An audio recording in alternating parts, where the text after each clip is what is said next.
Hello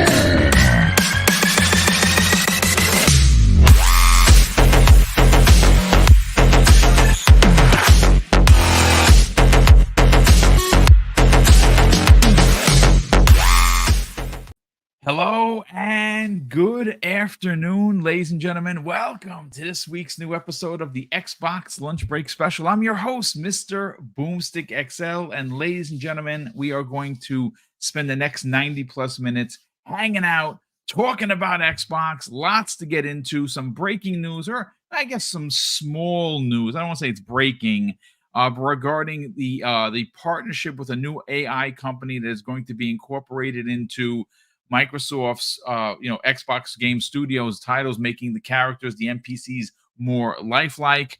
We're going to get into I had pegged it as IGN versus Xbox. We're gonna widen the conversation about the gaming media, because there is something to be said about Xbox potentially being punished in the review game by several of the big conglomerates out there, because, well, they don't like consolidation. And if your name isn't Sony PlayStation, well, then it's not good.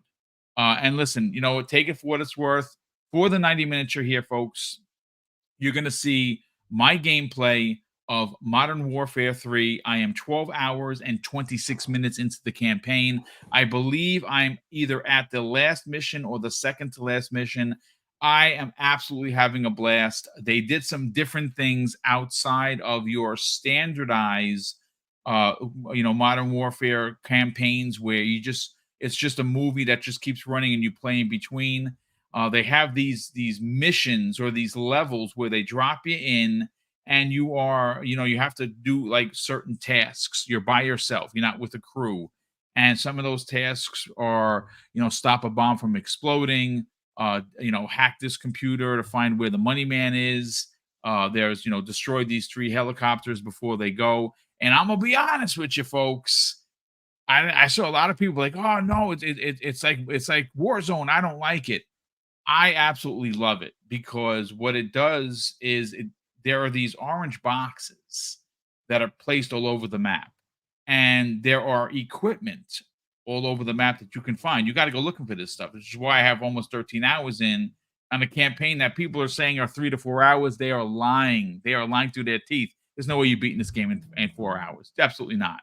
But what it does is you find all these different weapons, and you change your loadout on the fly. And some of the guns I found, again, it is like I'm assuming, because I don't play Warzone, so I don't know. But there are different. There's blue weapons, there are purple weapons, there are gold weapons. But what you're doing in this board, that's very, very similar to like what you do on Far Cry, which I love Far Cry games. I know if you don't, then you're definitely not going to like it. But I like it because it's like kind of like Far Cry. But we'll get all into that. And we have a couple of other stories. Again, some smaller stuff that we're going to get into, but it did make the rounds on social media.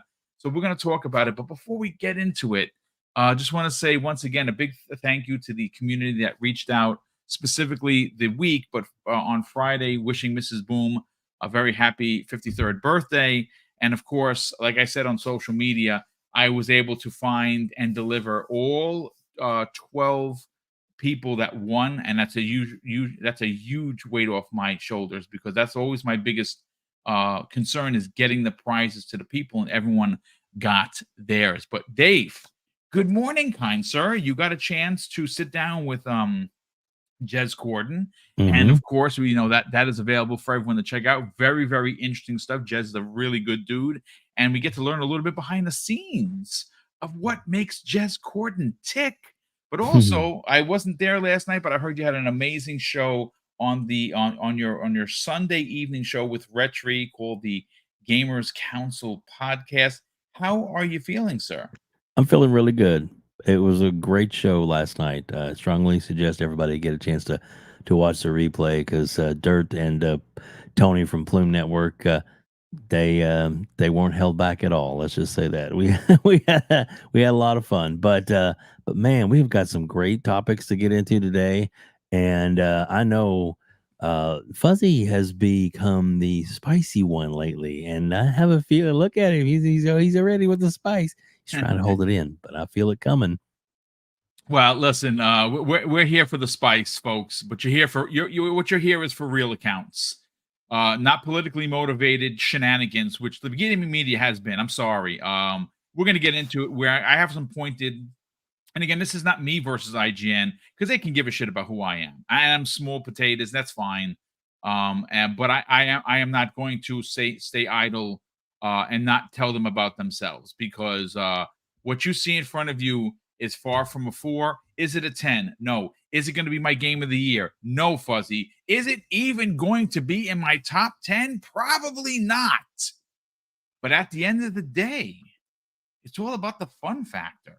And if you Yeah. like Call of Duty, well, then you're probably going to enjoy this regardless of what the media who has an agenda. Listen, the media has an agenda, folks. Wake up. Take your heads out of the cloud and realize that the money man that is pulling the strings for the gaming media is PlayStation. And all of these, they're limping. They are limping right now. They're wounded. They're a wounded animal. And guess what, folks? I'm sorry to say, not to be a D-bag about it, they're probably not going to come back. Are they going to go out of business? No. How long they have in first place? I don't know. But I can tell you this right now, they are a wounded animal. They are leaderless and they have no direction on what PlayStation is going to look like. So if you have been waiting for a market leader change, expect that to happen in 2024. But with that said, Fuzzy Belvedere, how are you doing, sir? I'm doing great. Glad to be here with you guys. Thanks to everybody in the chat for tuning in to watch us. Man, it's funny how IGN can, say that they're not biased and they're fair, but yet the same segment that they're showing their shows is sponsored by Spider-Man 2. Yeah, pretty Imagine good. that. But Yeah.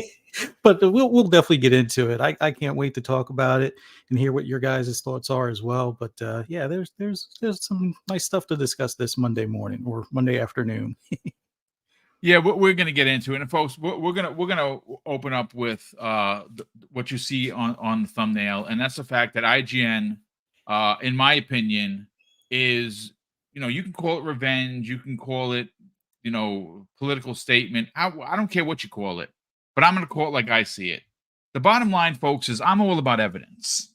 I'm all about bringing you, the listener, documentation in the form of actual things so you can then say, well, you know what, boom, maybe you're on to something, or maybe you disagree even further. It's perfectly fine. No one has to agree. But I'm going to paint the picture for you. So this year in 2023, one of the games that was reviewed by IGN, or they review a lot of games, Forspoken, was given a 6.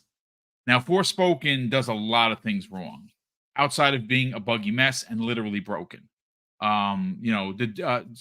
I'm not going to get into the political ramifications of what that game was because I have several friends in the community, several podcasters in the community that were very disturbed by the way that the character was, shown off or depicted, if you will.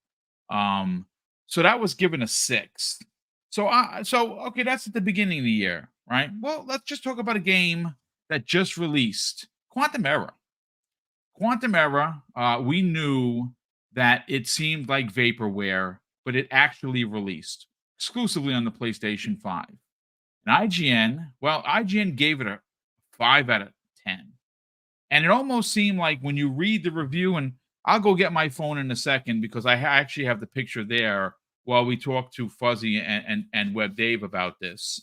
And it almost seemed like they were apologetic towards the developer for releasing this game. And you know what? They painted a target on their back when they decided to go with the console war shenanigans in order to get you, the PlayStation 5 community, to buy their game. And I thought that was disingenuous then. And it turns out the game isn't that good. So that game was a 5. So let me paint another picture for you. Now, listen, if you think that I'm wearing on this mohawk a tinfoil hat, I'm not going to argue with you, but I'm going to present the facts, and you, the jury, are going to make the decision. Okay? So we learned that one of IGN's leaders, Dan Stapleton, and we know that he has a problem with Microsoft as a company. We know that he has a problem with Xbox as a platform because he told us so. And in a tweet that was heard around the world, he said, very pointed, that if Bethesda games like Elder Scrolls 6 and Starfield are Xbox exclusive, there will, capital WILL in his tweet, be ramifications. Now, he is the head of when it comes to he's a review editor. He's the guy, folks. So you can do a review, and if he wants to put his Dan Stapleton on it, well, then he's going to do that. So let me just read, just for shits and giggles for you folks, what the last 3 Xbox owned IPs scored. Starfield got a 7. Can anyone raise their hand here in the classroom that suggests that Starfield is 1 point better than Forspoken? Like, are we serious? Okay, so Forza Motorsport given an 8. Almost every time that game comes out, it's a masterclass review. It's a masterclass reveal, and it's reviewed well.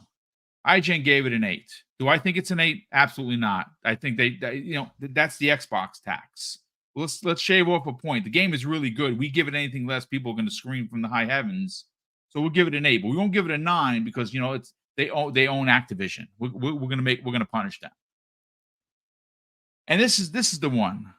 You're seeing the gameplay, folks. You saw the gameplay on Friday's Breakfast with Boom. Throw 1 in the chat, folks, if you are playing this game right now. Is this game worse than Ghost? Because I know as a loyal Xbox Call of Duty player, I've played and beaten all of them. The only one let me rephrase that. The only one I haven't played was Vanguard because I was like, it's not in my bag. When it comes in the Game Pass, I'll play through it and beat it. But Ghost, folks, is considered unanimously, almost from anyone that you talk to, that it's the worst of the Call of Duty campaigns. Is this worse than a Ghost? No, it's not. Not even remotely close. And if you really want, again, shout out to Risk It for the Biscuit, who put up a video talking about the same thing on Twitter or X, and it was phenomenal. It was very, again, if you don't like cursing, don't listen to it, but, he is who he is, and we love him for it. I love when he curses because that's just who Risk It is, right? And he said this literally the same thing. If this is not worse than Ghost, and Ghost got an 8.0, this should get an 8.1. Right? Okay, fine. So what we're suggesting from IGN, right? Huge conglomerate, Fuzzy, is that Call of Duty is a 4, but Quantum Era is a 5. Now, I know that I looked up their standards because if you go to the website, you can actually find out what their what their standards are. And it almost seems like their standards are pretty much whatever they want them to be.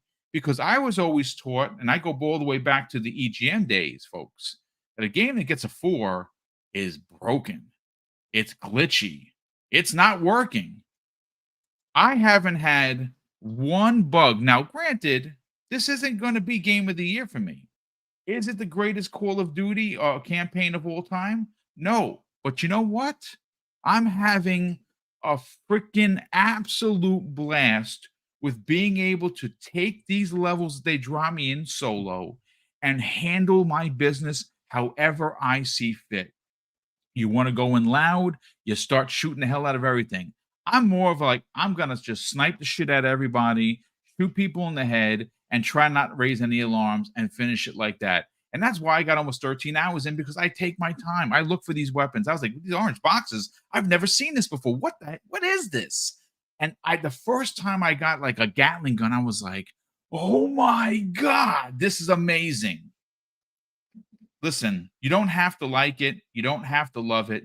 I'm not capping for Activision. They're a billion-dollar company now with Microsoft. They don't need Boomstick's help. I'm telling you that I'm having fun with it. But I want to circle the wagons, folks, and I really want to focus on IGN and the gaming media, because I think what is happening is going to be a trend that you're going to have to get used to. I don't care how good a game is going to be. It's going to be punished, and there's going to be two taxes. The Xbox tax, because it's not PlayStation, that's number one. And or, hey, you own too many things. I'm a journalist and I have a voice, and I'm gonna tell you about yourself.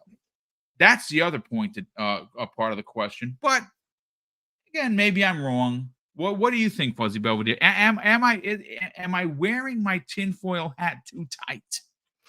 No, I don't think so. And here's some of the stuff that I always look at. Like when it came to Starfield, the thing that boggled me was, okay, it's a 7. You may not like it. Every game is not for everyone, type of thing. But when you go that extra mile to have all of these guides and tips and tricks or cheat codes and build guides and things like that, to the point where you're farming the engagement to get people to the site to see all of this other stuff in discovery type of deal, it comes across disingenuous. Give it a 9, people talk about it on your site for maybe a day or two. Give it a 7, the conversation keeps on going months later afterwards, as far as people not really understanding why you gave it a 7 as opposed to an 8 or a 9 or what have you. Oh, by the way, while you're here on the site, here's all these guides and things. Like, if anybody out there in the gaming space can show me when IGN gave a game a 7 and went that extra mile for guides and cheat codes and things like that for a game, I'll wait. I'll happily wait. And I'll admit that I'm wrong. But show me, like, even Fallout 76. We all know that came out broken. We all know that one had issues. Did they go that extra mile to do all of those build guides or all of those things that people are going to be looking for to, as far as playthroughs and such? No. Show me any game that they've bothered to give that low of a rating, that much effort on the back end of things as far as talking about the game. Now, moving over to, like, when it comes to Call of Duty, I'm not a fan of reviews where it's not like a lot of reviews these days seem like, well, they'll claim that it's only for that game in its instance, but yet there will be references in the review to previous titles, which I'm okay with referring it or comparing it to previous titles. But if that's the case, the drawback usually comes into play where the person that reviewed it, a previous version of that 2 or 3 years ago might not be the same person reviewing it today.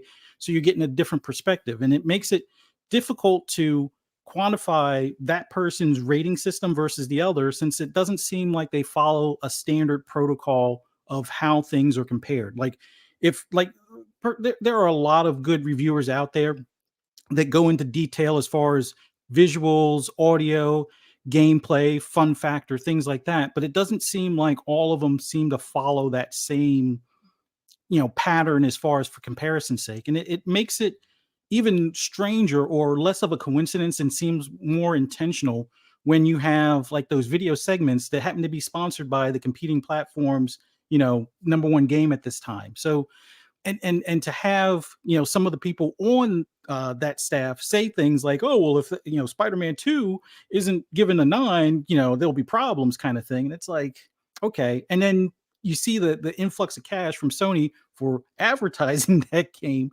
It almost seems like, hey, we need, it's not that they need to toe the line, but it removes that impartiality that should be there.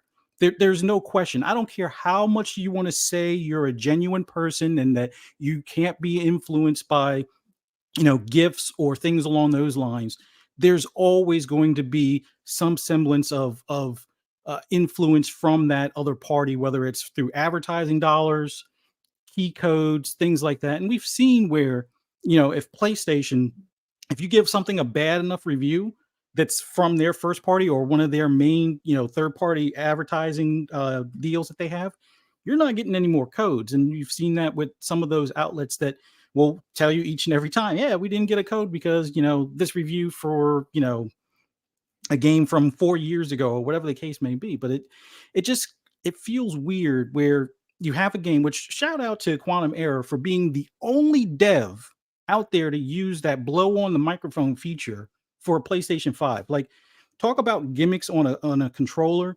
That one, everybody was like, oh, it's the greatest thing since sliced bread. And nobody, not even first party, uses it. But these guys use it. But it's almost like they had to use that to make it more of a draw as far as the game itself. And I haven't played the game, so I can't speak for how the game plays and whatnot. But just looking at it overall, it doesn't seem, and from even early trailers, even though it's a UE5 game, it didn't seem on the level of what we're expecting out of a UE5 game currently. But all of that aside, it gets rated a 5. People have said it's not that great of a story, or it's got certain issues here and there. But yet you have a Call of Duty where it's a AAA title. Sure, I can understand it not being living up to what some people may expect out of a Call of Duty. But if it's not the worst one in the series, graphics are on point, the controls are on point. The story might be a little bit of a phoned it in kind of thing, let's say, for as far as how some people see it. But is that a 4? Like, in my mind, anything below a 5 has major issues where it's, and I won't say major, but has some issues where it's either game breaking bugs or some sort of progress blocks or things along those lines. So for me, once a game has like any, progression, drops or anything like that, I if I was a reviewer, I would dock it a point. And to believe some of these, studios, like perfect example, when it came to Jedi Survivor, everybody gave that a 9 or a 10 in the sense of, okay, it's a Star Wars IP, a beloved IP, but it's from EA. And we know their track record, one, with Star Wars titles and how it takes them almost a year sometimes to get them running right. But you could just look back to Battlefield 2042 or even Anthem for that matter. I guess the Avium thing didn't come out until afterwards, but who was a reviewer out there that took EA's word that they were going to fix it with a day one patch and not make it noted where, like, I would, my request is that reviewers take it where it's like, okay, if there's a day one patch, until that day one patch, it's a 7. You get the day one patch correct, then it'll be the 9 that it should be. But as it stands right now, because of X, Y, and Z issue on either this platform being PC or this platform being console, it's a 7 all day long until that patch comes into play. And that, I think that's the way it should be. But then again, I understand that they can't build up that backlog of reviews where they have to go back to stuff that they've already done. It's like, be first, get that out there, get it where you get as much views and eyes and clicks and whatnot and engagement on that from as early as you can. No one really cares a week later or 2 months later type of thing. But it feels like the review group or the gaming media, and to some extent, is causing the problem where they're rewarding bad releases because of day one patch promises. And then it seems like they're overly critical on a title in comparison to what's out there now, or even what's been in the previous series of that particular title. But I don't know. I've come to the point where if it's not a review from like people within my friends group, or as far as what they're playing on Xbox or playing on PlayStation or playing on PC, I could give two craps about what a reviewer thinks about it. But it just, the part of that reasoning being is that there is that inconsistency, and it seems like, whether you want to call it bias or just more than coincidence, somewhat of a leaning towards one particular platform over another. It's turned me off from even wanting to bother with IGN and other establishments that are along those same lines. But I've rambled enough. Time to give. No. We listen. This is what you're here for. This is a conversational podcast, and we're gonna talk it out, right? No one's gonna be pointing the finger at anyone. We can all have different opinions. Indeed, I want to do a quick shout out. Paris Lilly. Obviously, you know him from XCast, good friend of the community. I would even dare say great friend of the community, is in the chat. Paris, welcome, brother. You're always welcome here. If you want to jump on, DM me. We'll get you in here so you can drop your bars. But listen, look, at the end of the day, no one should be able to tell you the number of a game if you're having fun. Now, I know there's going to be people that are going to flame me for capping for the billion-dollar company in Microsoft that now owns Activision, Blizzard King. That's not what this is about. I have almost 13 hours in this, and this is one of those boards where they drop you in solo and the map is yours. I have to go and there's two objectives here. I have to get a key card to get in someplace. I gotta kill the VIP. They don't tell you what to do. You just go and litter throughout this entire map. And maybe you don't think that it's cool. Maybe you want your standard Jerry Bruckheimer explosions movie. That's not this.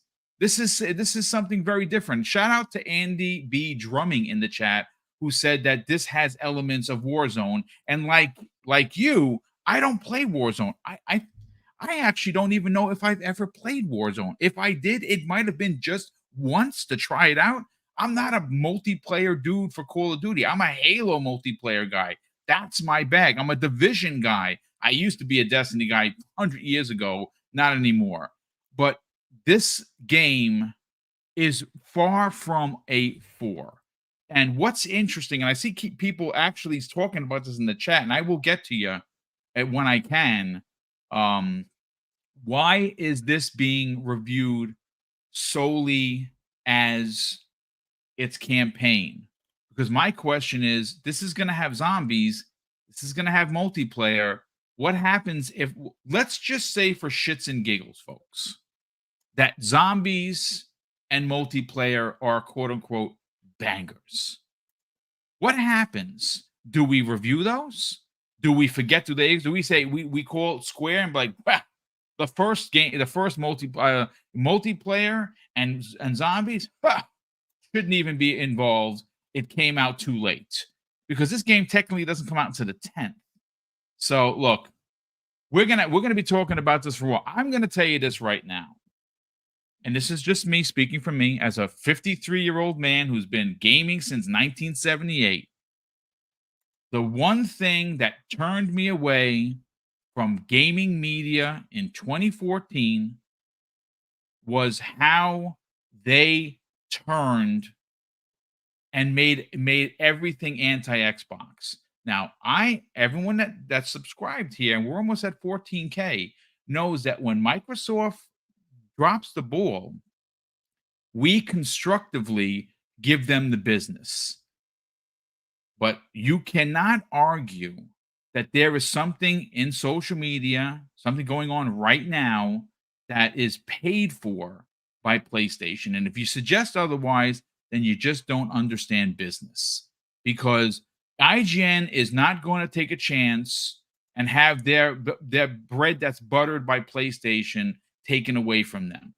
PlayStation we've learned it. They have at least 40 to 50% of their ad rev comes from PlayStation. Like, are we serious? Like, you don't think that there's something here? Well, I do.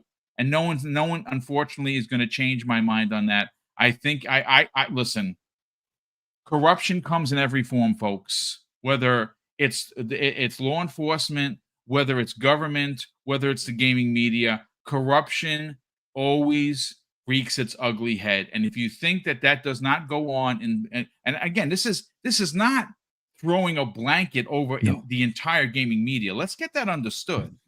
We are talking about IGN, and we know that they're this way because Dan Stapleton told us this on social media, that there would be ramifications. If you don't think that he still has that mindset that, oh shit, they now own Call of Duty, they don't own Activision, Blizzard, and King on top of owning Bethesda, I don't like this, so I'm going to make them pay one way or another. The review scores are there for you. I don't know where anyone honestly could be complete straight up honest and say that this game is 1 point worse than Quantum Era. I'm sorry. I think that's ridiculous. Hey, Boom, check yes, your DM. Yes, let me check my DM. I'm sorry. Oh shoot, yeah, There you Paris go. is here. Yeah, sorry, Paris. I was going on my rant. as I do, I apologize for that. I'm sending you over the link right now. Hold on a sec. Let me just get that link, folks. And yes, Holgrain, that is the real Paris. That is the will be on that is here in a not. second. There's no fake Paris as far as I Nope. know. And if you see one, report it because there's only one Paris Lily who I just sent the link to. Dave, if you don't mind, because I don't know how much time Paris has, I do want to get his hot take on this. Of course. He has The floor been, is to of Paris's. course, he does regularly show up on the Gaming Circle podcast with my brothers, Kay Asante, and of course, everyone Saga. So as soon as Paris gets here, we'll get his hot take. And folks, listen, please, for the love of Joe, this is a small show. The fact that Paris is watching, that's a big deal for me. This is a small show. You may not agree with him, but please, that's fine. Have a conversation with him. Please do not be disrespectful because he's taken the time to be here. I don't get a lot of big guests like that, and I want it to be fair. Like I said, everyone has a voice. Everyone should be entitled to their opinion. We may not agree. We may be on separate aspects of the conversation, but I want you to at least be respectful. So let me bring in Paris Lily. Paris, holy shit, dude. Welcome to the program. I've never had you on my show. I see you show up on the Gaming Circle podcast. You're basically a chair there. How you doing, sir? No, I'm good, man. I'm good. You hear me okay? Yes, yeah. You're looking perfect. great. You sound great. How are you, kind sir? No, I'm doing fantastic. Yeah, I was just laughing at the chat. He was like, that's not the real Paris. Oh, no, it's me. It's the real one, and you can see him. Yes, that's him. No, here's the thing. I saw because I saw on Twitter, I saw you were streaming live there, and I saw what the topic was. So that's why I popped over and I was listening because I talked about this before. And look, I get to chat. You can be mad at me all you want. You can disagree with me all you want. That's fine. But I'm just saying this from a perspective of I've been on both sides where I've seen. I have full disclosure. I have worked with IGN. They have compensated me for content, the whole thing. So I've seen internally how IGN works. And I'm telling you, there is no conspiracy. What you're seeing is individual reviewers giving their opinion and attaching a score to it. So let's just take Dan as an example. Am I the biggest Dan Stapleton fan in the world? Nope. We've had our issues in the past. But I will defend Dan's right to give Starfield a 7 out of 10 because if you read what Dan said, he had valid arguments against the game. I don't agree with him giving it a 7 out of 10. I mean, I was the lead review on Kind of Funny. I gave it a 4 out of 5, and I thought it was great. I think it's great. I think I didn't give it a 5 out of 5 because there were some issues that I did not agree with in the game, but overall, that did not take away from the experience of playing it and investing 150 plus hours into the game. And as we're already seeing, the game will improve over time, but you should not be reviewing a game for what it potentially will be. You got to review it for what it is at that time. Yeah. So, yeah, Dan gave it that score. Now, let's talk about Call of Duty really quick, Modern Warfare 3, because I tweeted this. Probably, I think when the embargo was up, when IGN gave it a 4 out of 10. Do I think it's a 4 out of 10? I'd probably say on a 10 scale, 6 out of 10 is where I'd probably put it, right? But again, I think the arguments that the reviewer had were valid. And I said it myself. Y'all need to take a break. Stop doing these annual campaign releases because clearly you're throwing stuff at the wall and patching things together just to say that you have a campaign. I would rather them take a break from the annual releases. Focus on the multiplayer because that's where the majority of people are buying this game every year for. Focus on Warzone, DLC pack, whatever the case may be. Give Treyarch, Sledgehammer, Infinity Ward more time. Let them do other projects as an example, but give them more time to make a fully fleshed out campaign moving forward. That's what I would do. Will that happen? Who knows? We'll see now under Microsoft what happens. But we do know this: Call of Duty every year is in the top 3 sellers, if not the top seller every year, depending if there's a Grand Theft Auto or something that might come out that same calendar year. But the point is, Call of Duty makes so much money no matter what they put out. It's kind of hard to ignore that. So I'm holding my breath to see if we truly will get a break on the annual releases. It may not happen until they truly see sales start to decline.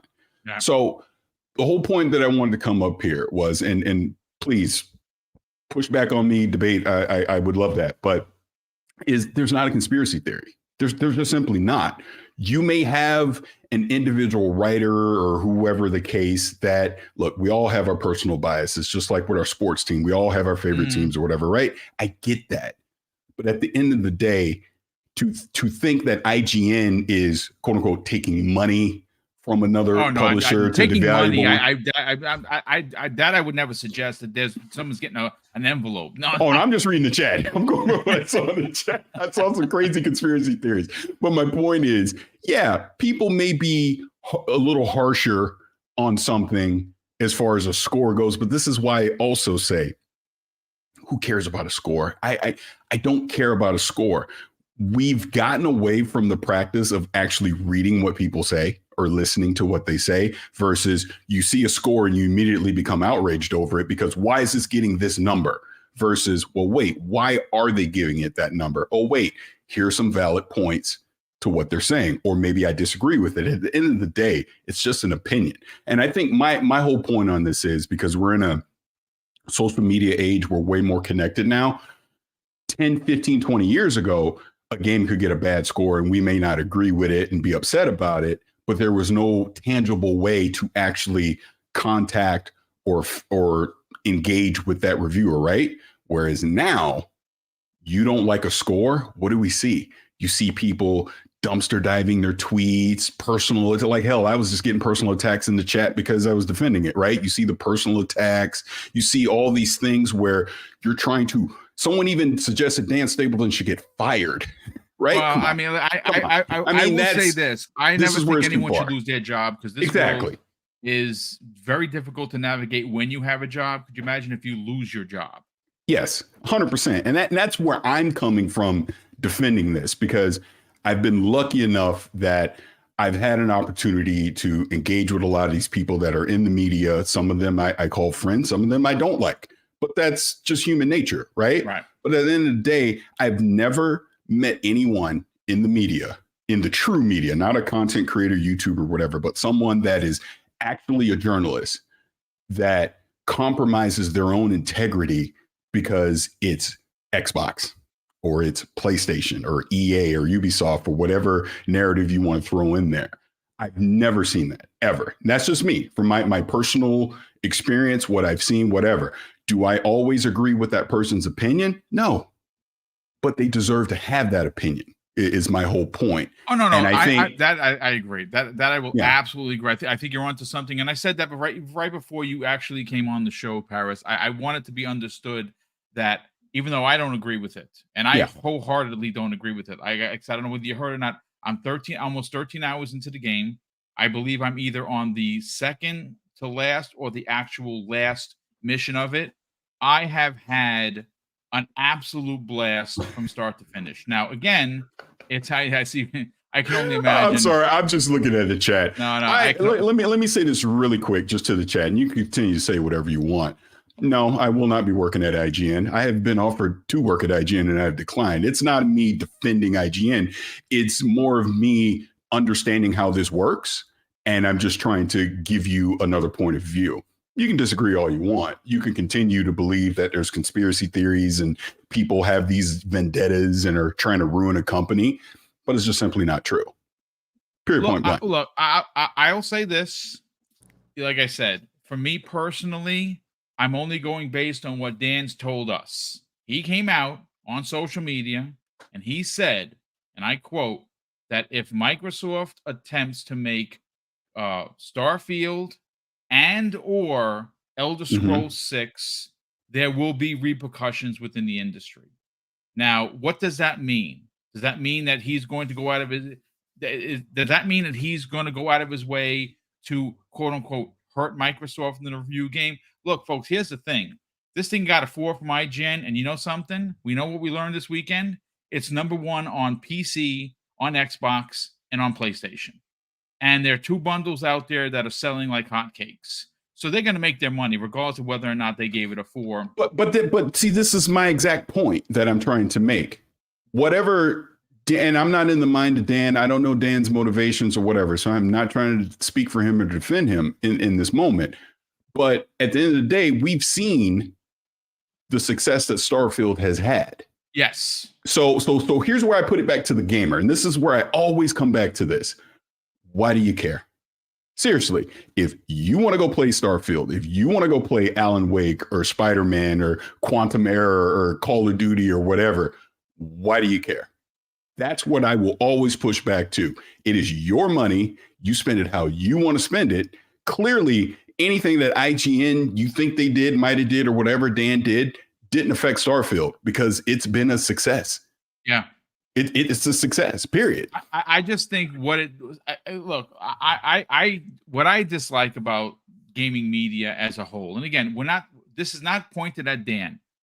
And I said this before you got on. We're not throwing a blanket over the gaming media saying bad, because you cannot do that. In life, you cannot do that. And I want to pause real quick. I think that's why I'm here, because I feel like the narrative has gotten to the point where it's all of media.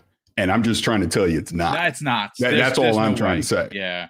Because and first of all, Faris, I appreciate you coming out here actually to defend that, because at no given time would I ever suggest that everything of something is good or bad, because you can't do that. That goes for communities, that goes for platforms, that goes for companies.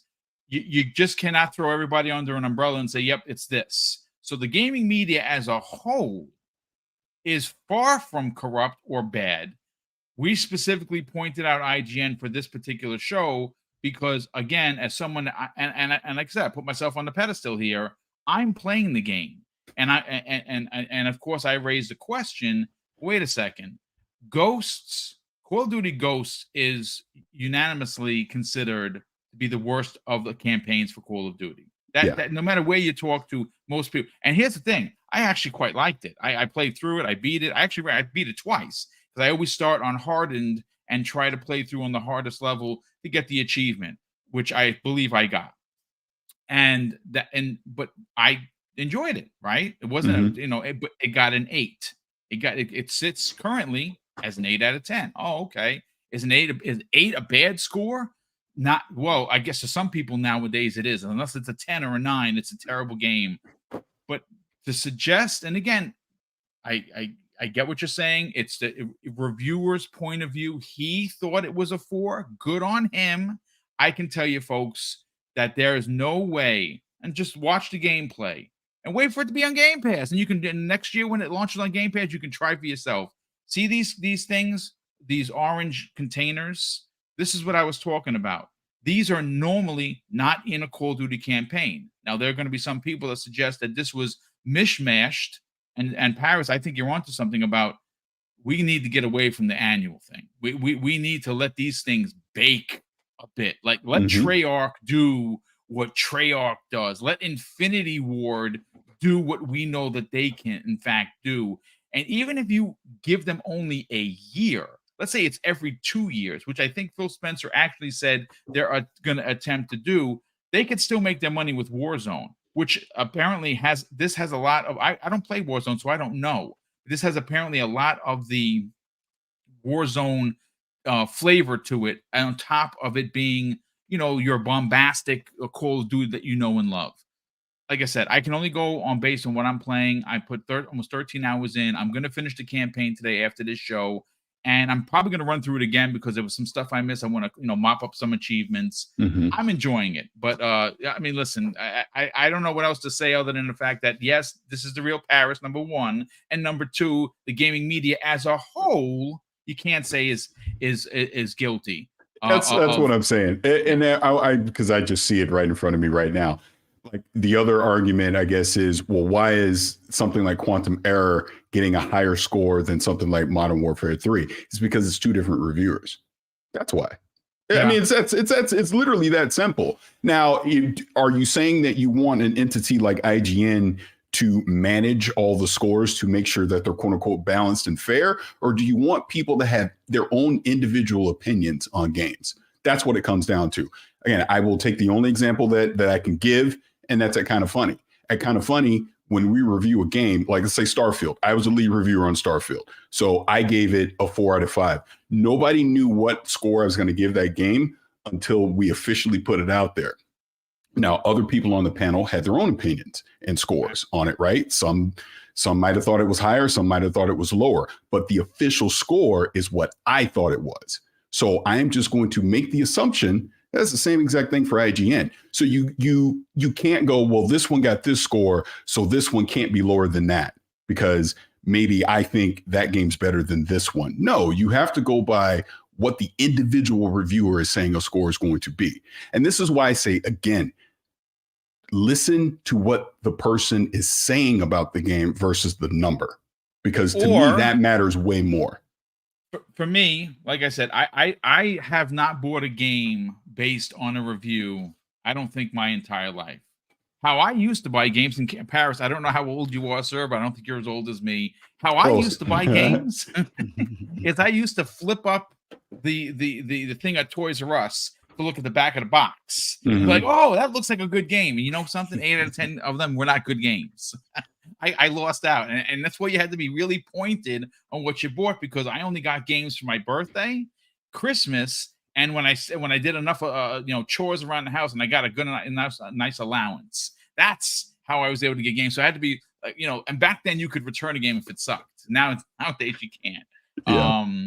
But look, I am going to say that IGN has disappointed me as a viewer, which is why I stopped watching and supporting them for years.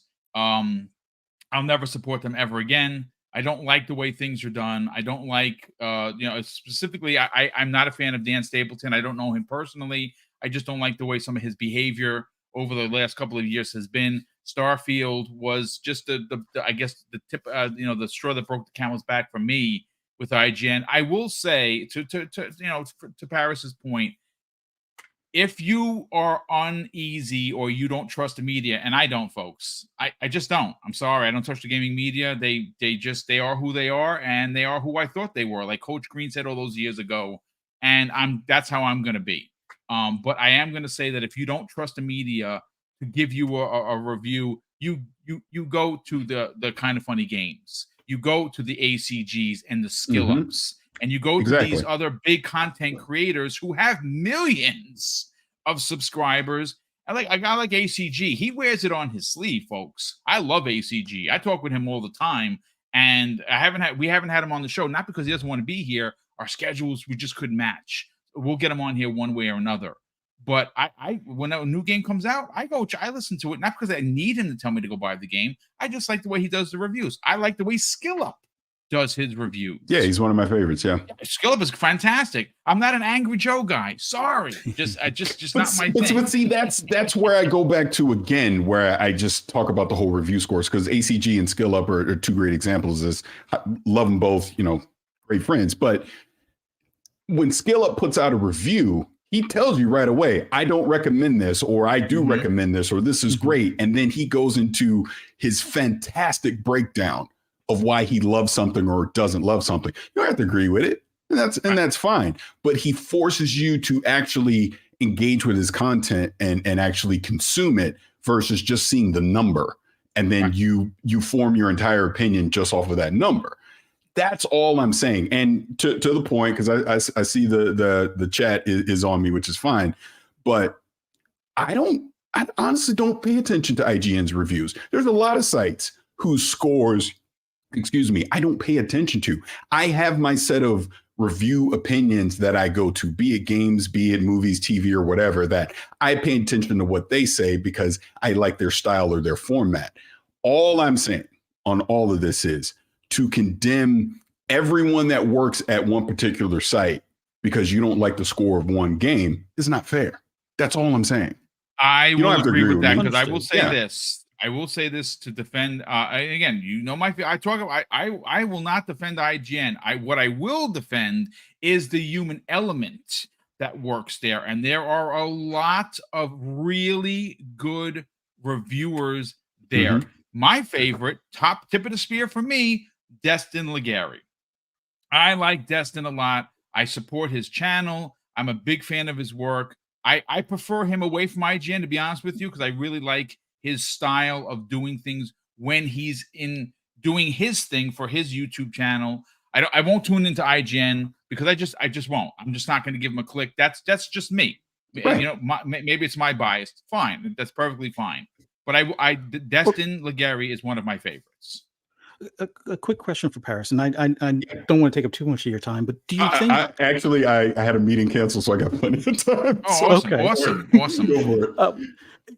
As far as when it comes to reviews, Mhm. do you think it's to the point where maybe the numbering system needs to go away and it goes to kind of like the way movies used to be, where it's like thumbs up, thumbs down, recommend, or wait for sale, things along those lines? Or Yeah, because 100%. it seems, yeah, because like I think that's the biggest thing where, like you said, people don't read the actual review. They see the number, and it's like whether you're going to go and further read into the details or that's just enough for you. Like a lot of people might be on the fence and see, oh, it's a 4, I'm going to skip it. And I don't want to bring in the whole aspect of, sometimes dev bonuses are based around those scores and things, but it just seems like it's created other internal problems, whether it's in the review circles or in publishing or development and stuff like that.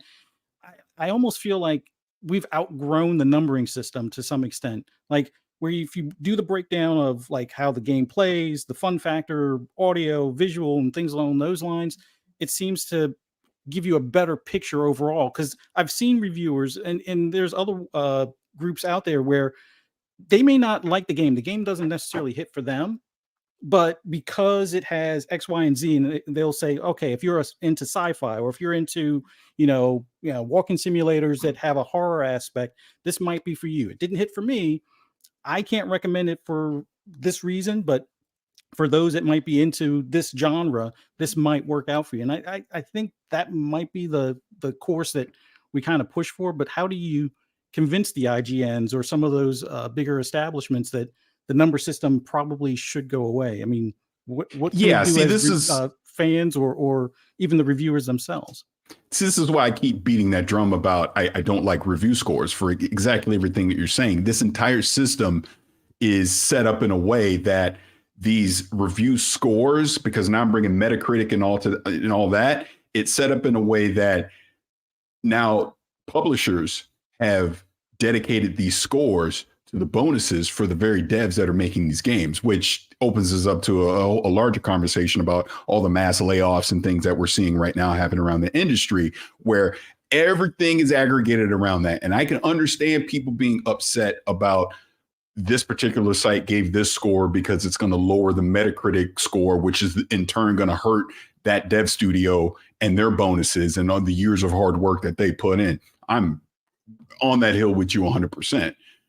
This is why I wish the entire system could just be torn down to where, like you said, it's a thumbs up, thumbs down, read what the person has to say and understand if you use that to make your decision if this is something that you want to purchase. Goes beyond games, just entertainment, period, right? So is it going to happen anytime soon? Obviously not. But I wish, and this is why I come in here and I take all the heat and all this stuff, because I just want people to actually listen to what people have to say. Whereas you may not agree with what they have to say, but a good reviewer is able to articulate their reasonings for it, because it's just an opinion at the end of the day. Because, like I had people mad at me because I said Starfield was a 4 out of 5 and not a 5 out of 5. But my pushback on it was like, did you hear my reasonings why? And most times, no, I just saw you said 4 out of 5. It's like, okay, you know what I mean? So that's why you're damned if you do, damned if you don't on that stuff. Right. So again, going back to the point of someone like Skill Up or ACG, I wish it was more that than what the current format is for review scores. Well, what it would do ultimately is get someone to actually read the review, which is, you take the time. I'm sure there's going to be people that are going to scroll down because there's usually that last paragraph, where it's a sum of, and you kind of give your hot take. I mean, I've done a ridiculous amount of reviews myself.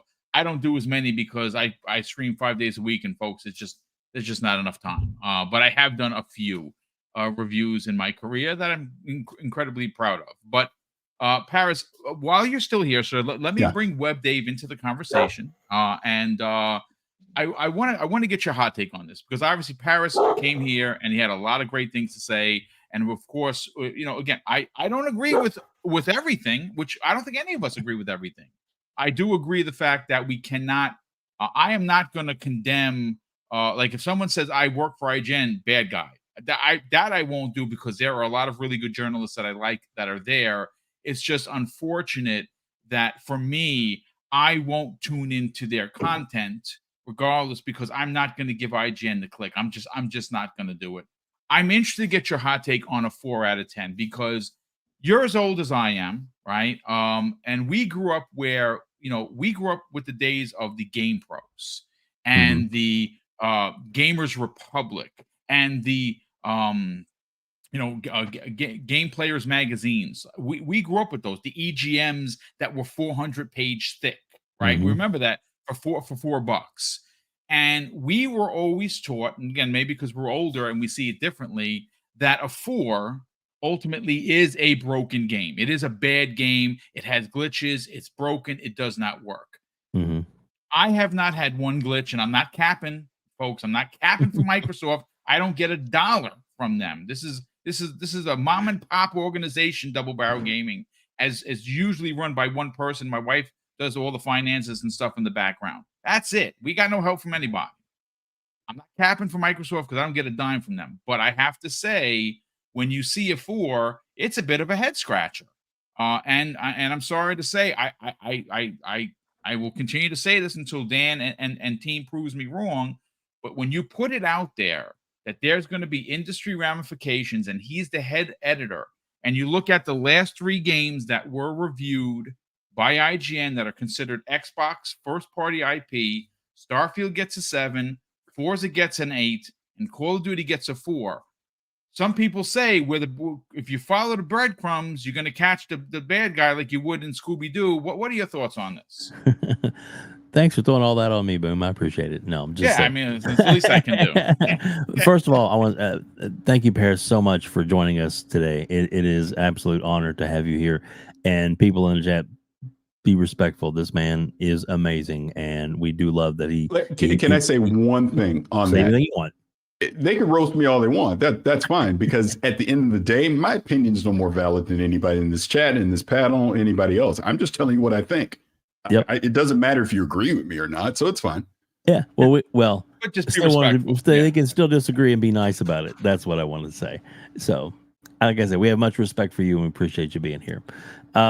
So the score that it got, I understand that that it got the 4, but the way IGN does it is they break down each part. So in other words, there'll be another review score when it comes out as the multiplayer campaign. That'll get its own score.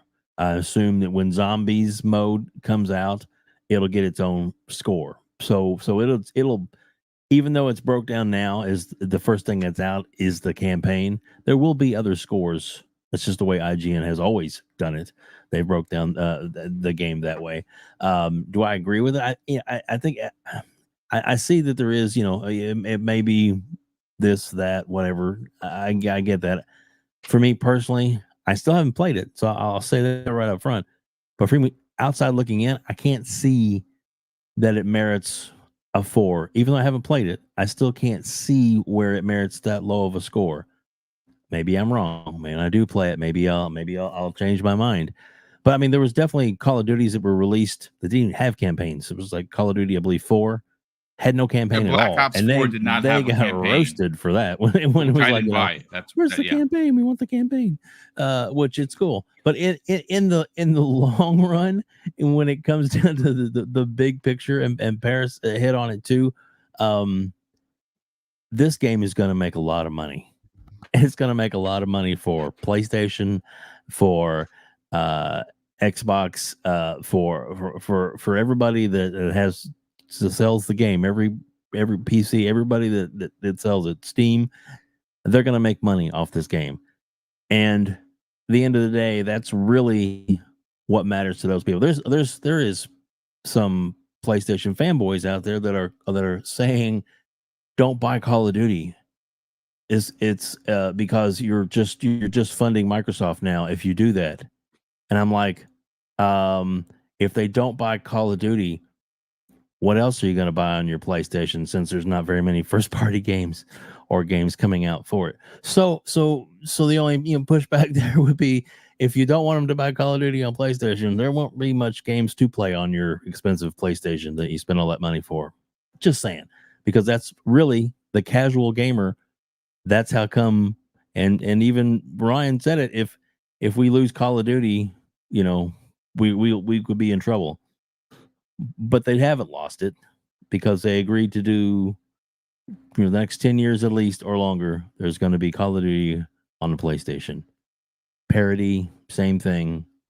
Just no advantages over one system or the other, which I think is absolutely great. That there's not going to be I get this skin, I get these. I'm ready to go. Looks like Paris is ready to jump in on this. So Paris, what do you? No, what are no, your go, thoughts? no. Sorry. No, I'm sorry for my reactions. Please. No. I'm done really. So that's basically what I have to say about it.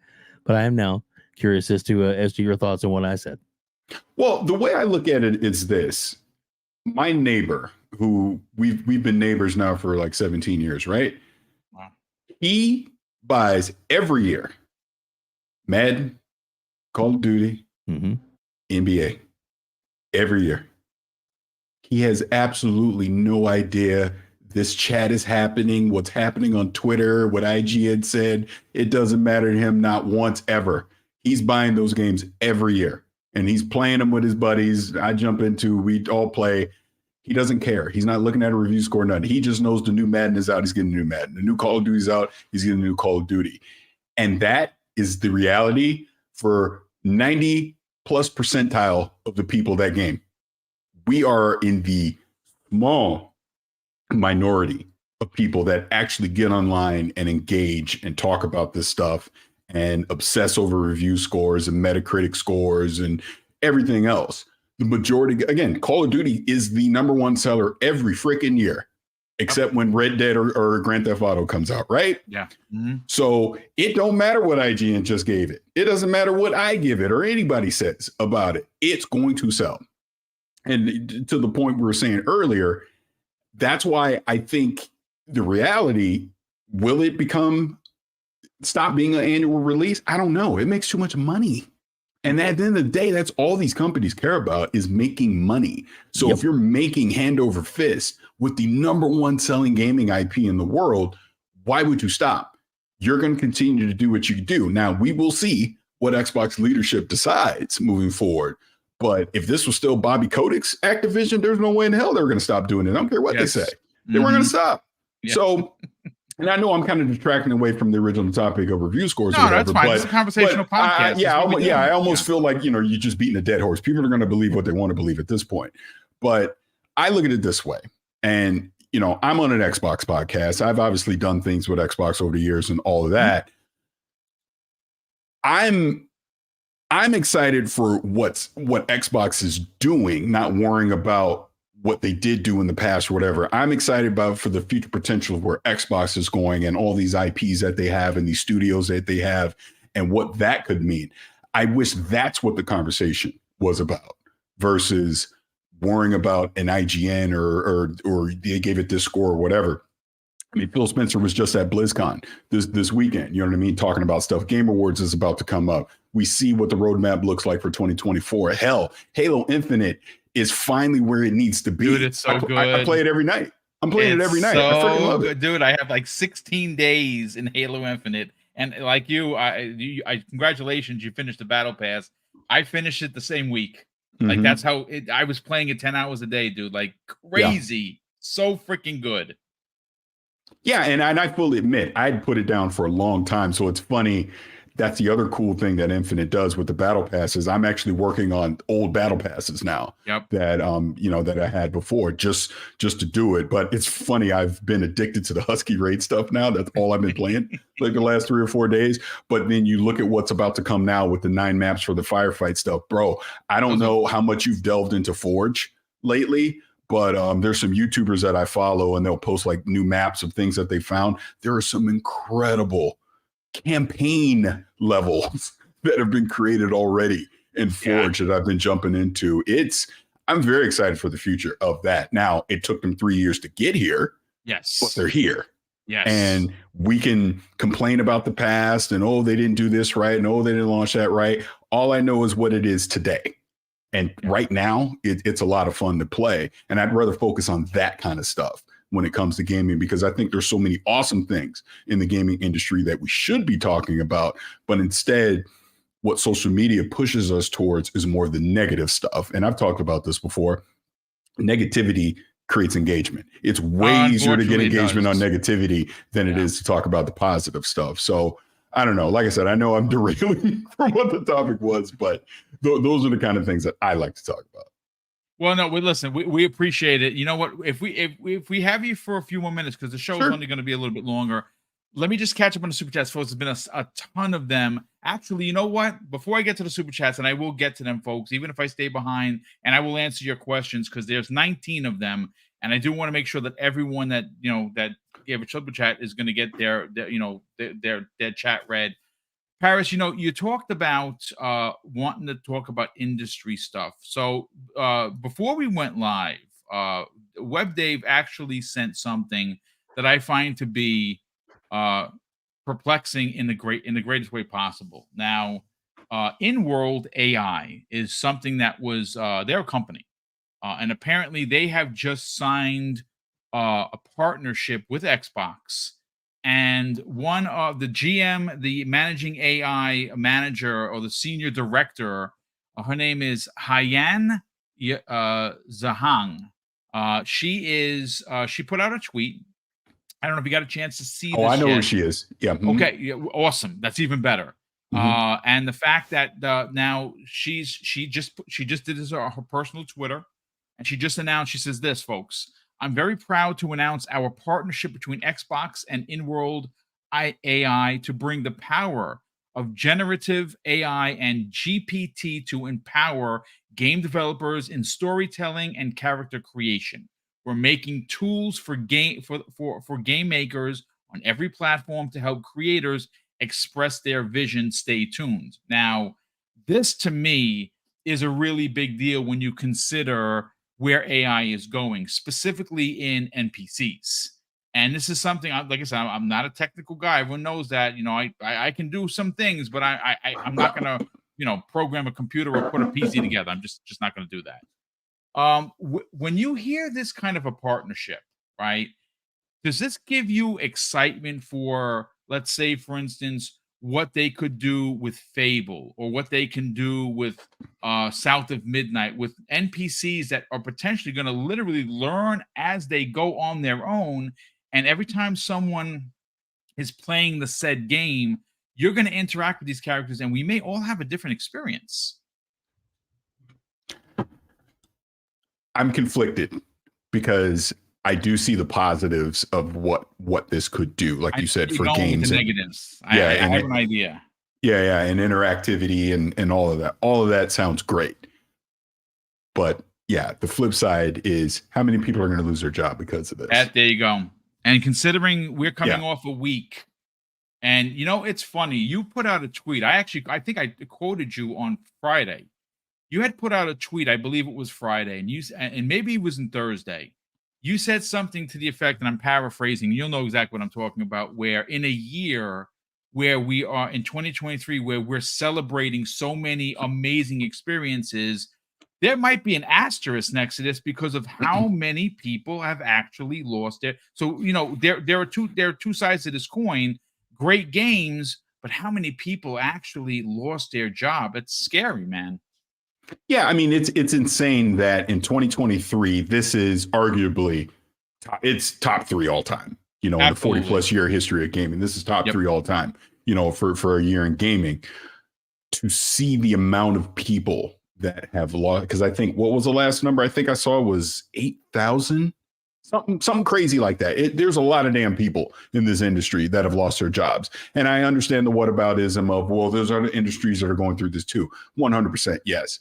And this is why I'm very sensitive to it, because there are some personal relationships that people that I know that have lost their jobs. Like when the Bungie one happened, there's a personal aspect to that for me that really upset me, that certain people at that studio lost their jobs to no fault of their own.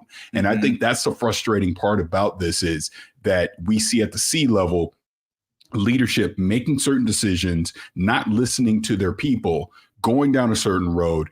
It's not successful. And then it's the people themselves that have to pay the price for this. And I understand certain companies, they may not have taken their bonuses. Like I'm talking to the executives, may not have taken their bonuses and tried to thin this off as much as they can. But in a year where we're seeing record profits I'd rather see record retention. Whereas, you know what? Yes. We're not going to make as much money as we thought we were this year because we're going to make sure that we take care of our people and we're going to try and right the ship. So maybe we don't make a profit at all. I'm not asking companies to take a loss, but you get my point.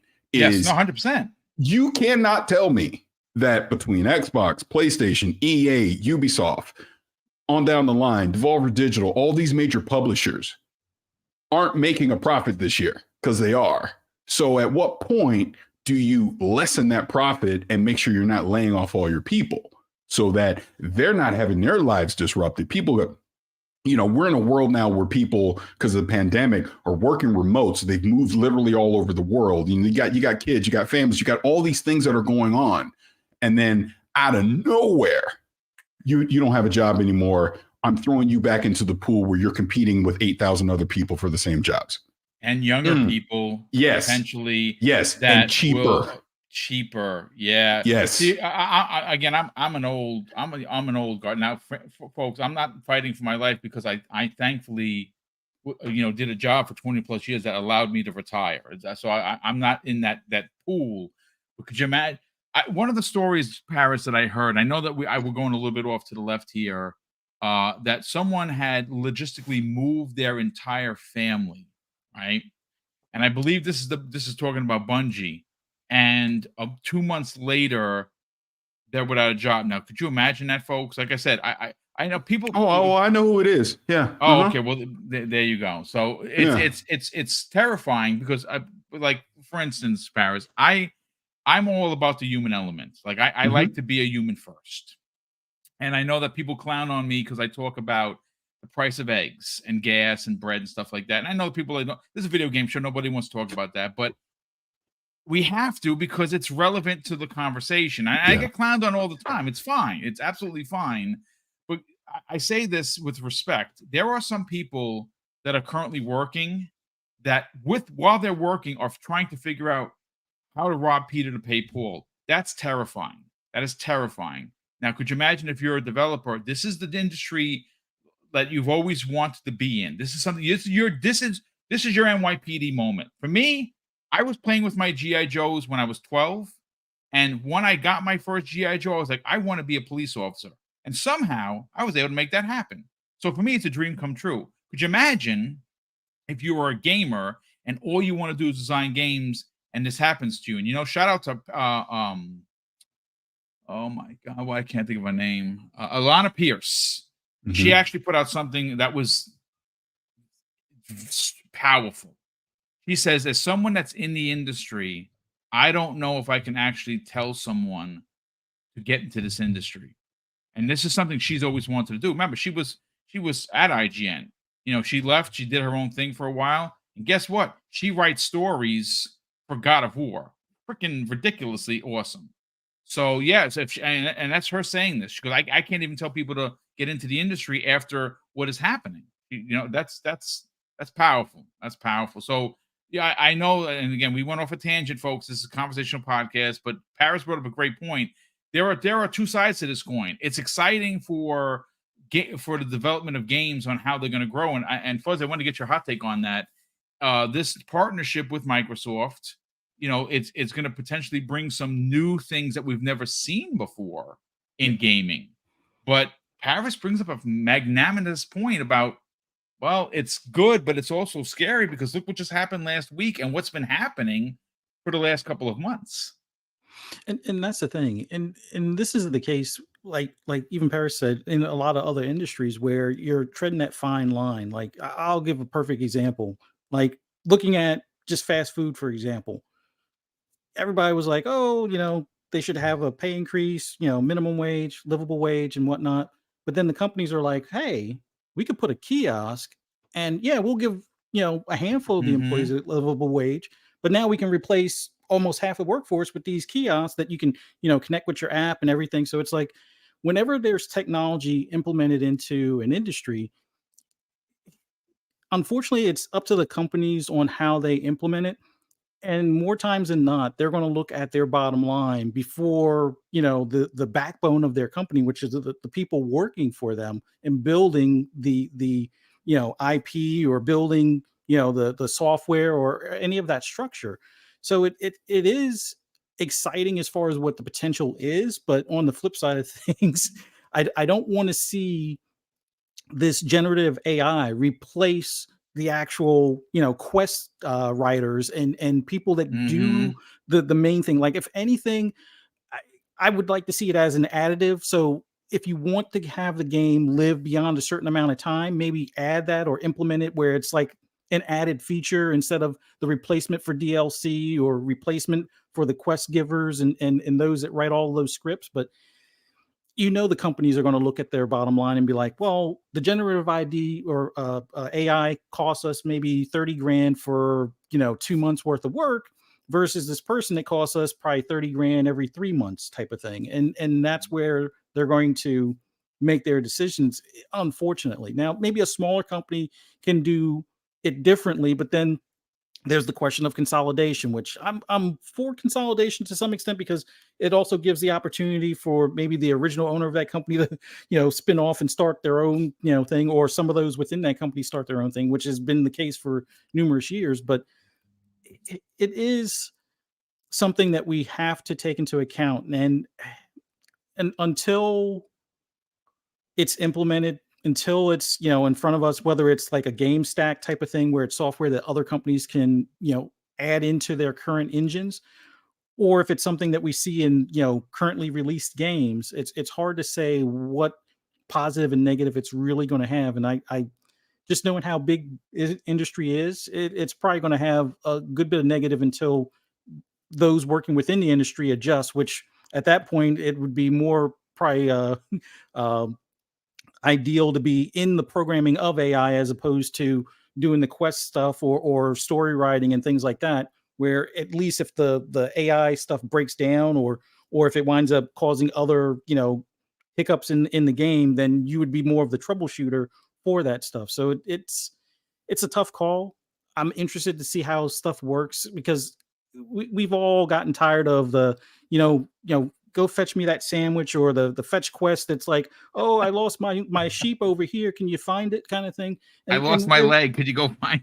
Yeah, it's like we were all kind of tired of those, and the generative AI could help fix that to some extent, but the human element needs to stay, because I mean, we've all seen that uncanny, valley type of situation where something is AI generated. Like some of the pictures that we see now with like Bing AI and stuff look great, but then you look closer and it's like they have 6 fingers instead of 5, and it takes you out of the whole thing type of deal. So it's like, I'm looking forward to it, but I deep down I know it's going to have its repercussions, and that's the part I'm not looking forward to. But I don't know if there's anything that we can do to convince the bigger companies otherwise.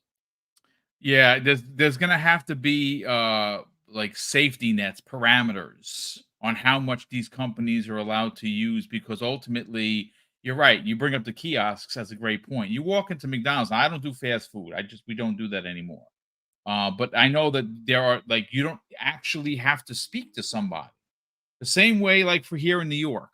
I don't know how it is, on anyone else's, but do you remember back in the days, there used to be like a toll operator. You throw your change in and you go through a toll.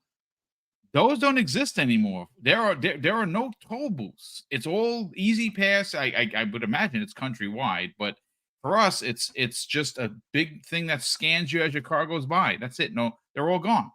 No people.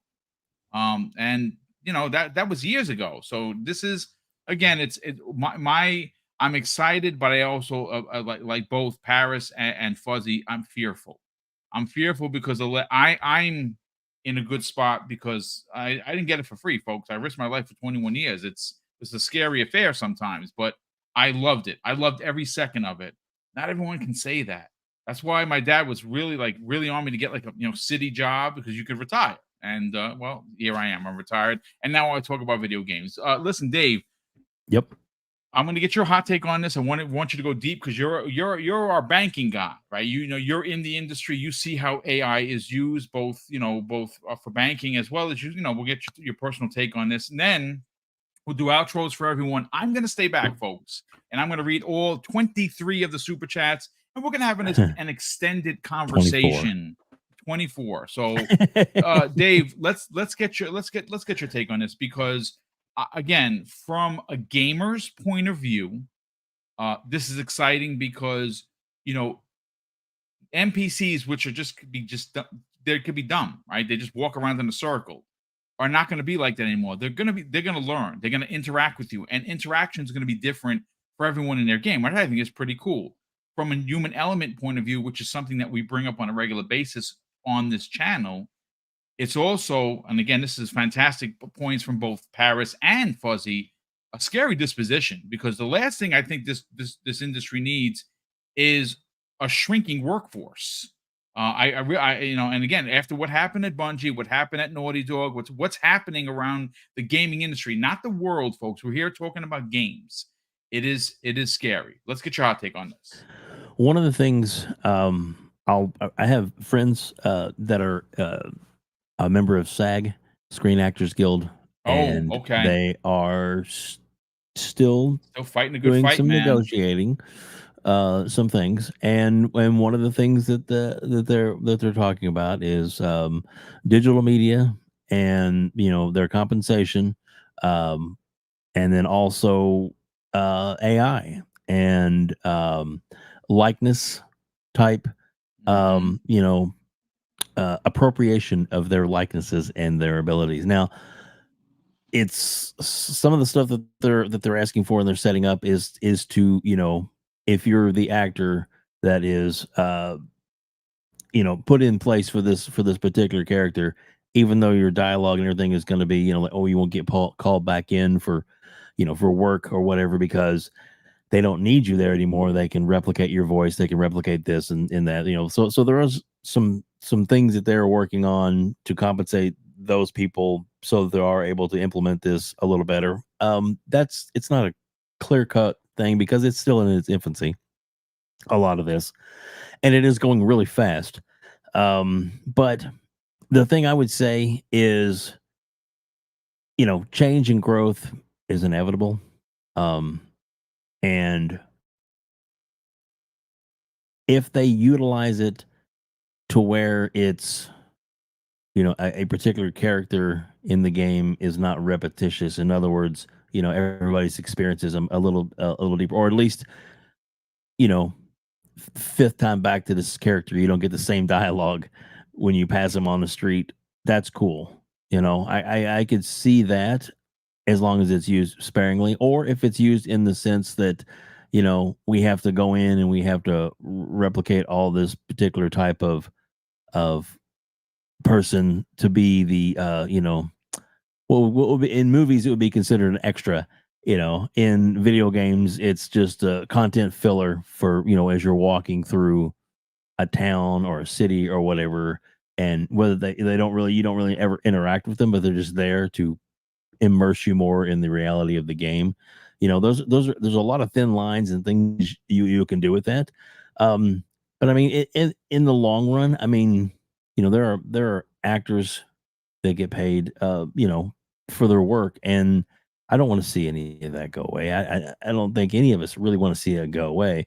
But then you talk about the ever rising cost of this and that, and how much it costs to make games nowadays. Even with the lawsuit and a lot of the documents that were exposed, Sony was talking about how much they have to pay for a AAA title.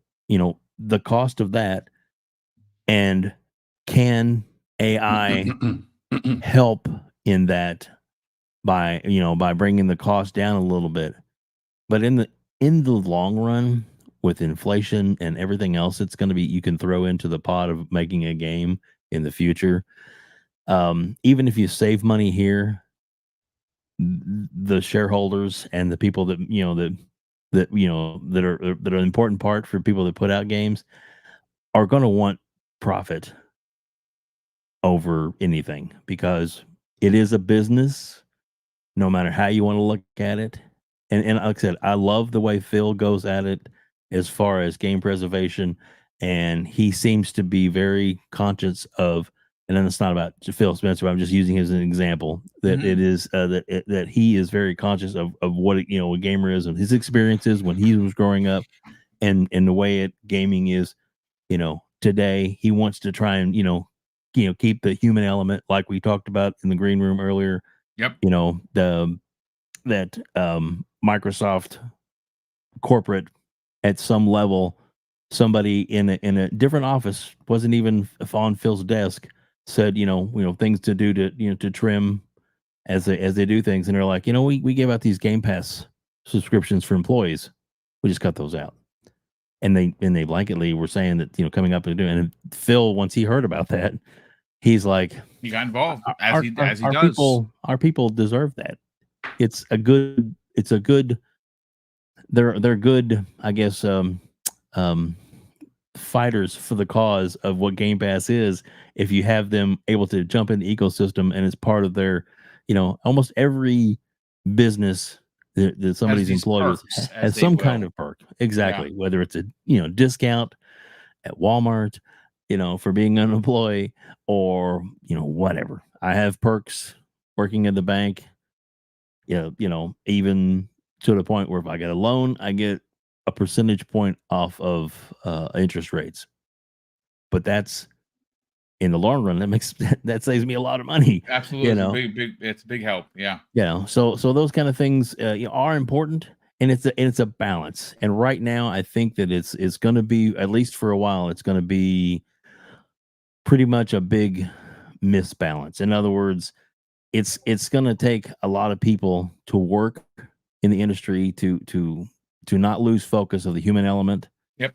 But in the long run, if you step back, Microsoft, Sony, Nintendo, it is a business. Mm-hmm. And the line I'll use from Everborn Saga, it's not show friends, it's show business. Because it truly, truly is. That's all I got to say, man. Good stuff as always. Listen, folks, by all means, please hang around. I'm going to do the outros, get everyone out of here so they can continue their Monday, because obviously it's the start of the work week for everyone. And I will stay. I won't hang back, and I'm going to read all the super chats. If you have some channel member questions you want to throw in there, I'll be more than happy to answer them. But we're going to start first with Paris Lily. Dude, this was awesome. I love the fact that you took the time to come and hang out over here. Like Thank I said, so I'm a big fan of your work. I watched XCast. I love the guys. I love the way you do the show, and it's always fun to watch. And you know what? You always wear your opinion on your sleeve, and that's why I respect you. I respect you highly, and I'm glad that you took the time to kind of come out here and give us your opinion as you do. If people would like to reach out to you potentially and strike up a conversation on social media, but more importantly, what else you got going on besides XCast? Obviously, Gamertag Radio with Danny Pena is still a thing. And Danny, that dude has been dropping it like it's hot. Holy cow. Talk about it, Paris.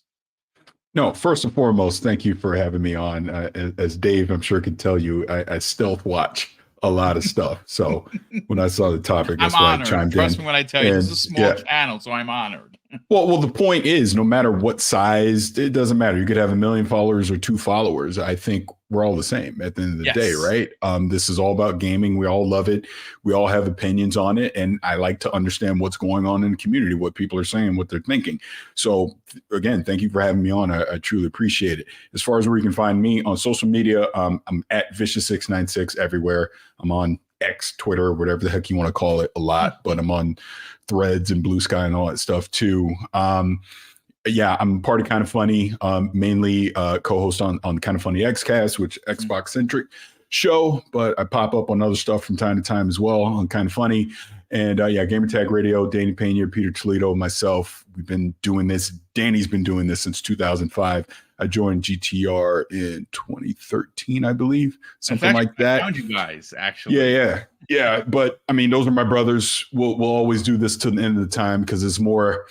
I mean, obviously, we talk gaming. We've been doing it a long time, but it's more of an excuse for the three of us to be able to get together and just kind of talk gaming as friends.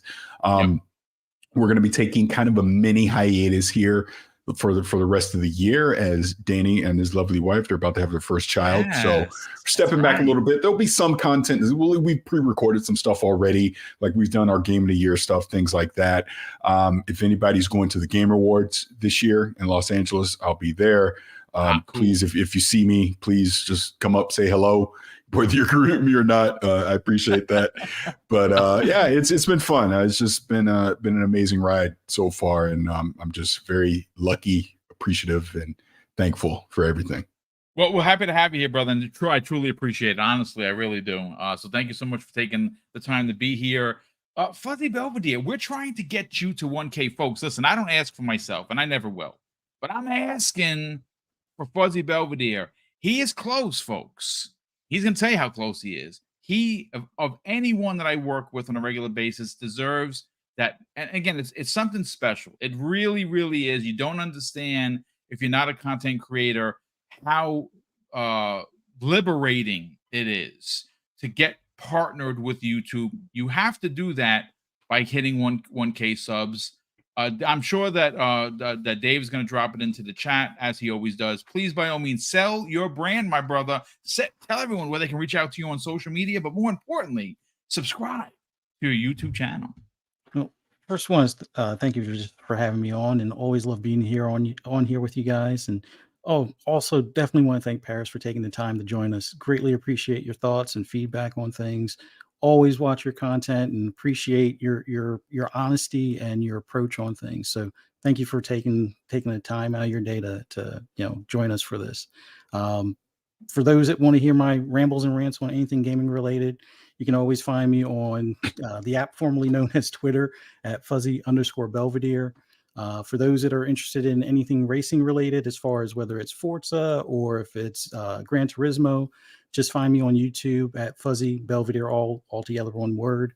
And yeah, I definitely need to get into more content as far as for GT7 has a recent update, and Forza just had or it's about to have an update for Motorsport as well. So look forward to some content on that. But thank everyone in the chat for joining us. Taking the time out of your day to watch us, and greatly appreciate you guys hitting the like button while you're here. Thank you for taking your time to watch us. Greatly appreciate it. Thanks, everyone. Appreciate it. And last and certainly not least, folks, Web Dave, not only does he do some of the best one-on-one interviews in the business, and he just dropped a big one. That's right, folks. He got a chance to sit down with Jez Corden of Windows Central and the Xbox 2 podcast. And I got a chance to sit down with Jez last Thursday. If you missed it, it's up on the channel. Go check it out. Jez had some really, really good points of view, as he always does. And more importantly, you have a show each and every Sunday called the Gamers Council Podcast with Retri from Game Pass _Daily. Sell the brand, brother. Tell everyone where they can check you out on social media and strike up a conversation. More importantly, subscribe to your YouTube channel. Thanks, Boom, for having me on. And of course, Fuzzy, always great to work with you. The man that works way too hard. I'm telling you. And Paris, again, thank you so much. Much respect to you and everything you do. And we mean that, because we do love your work, man. And thank you so much for being here today. It was very nice of you to jump on. The chat hopefully was at least tolerable. Sorry, guys. Yeah. But yeah, passionate gamers will be passionate. And man, we definitely had a great show last night. I had Dirt Griggity on, and he likes the TTS. And then we had Plume, Tony from Plume Network on, and it was a really good show last night. It's up now if everybody wants to watch the replay.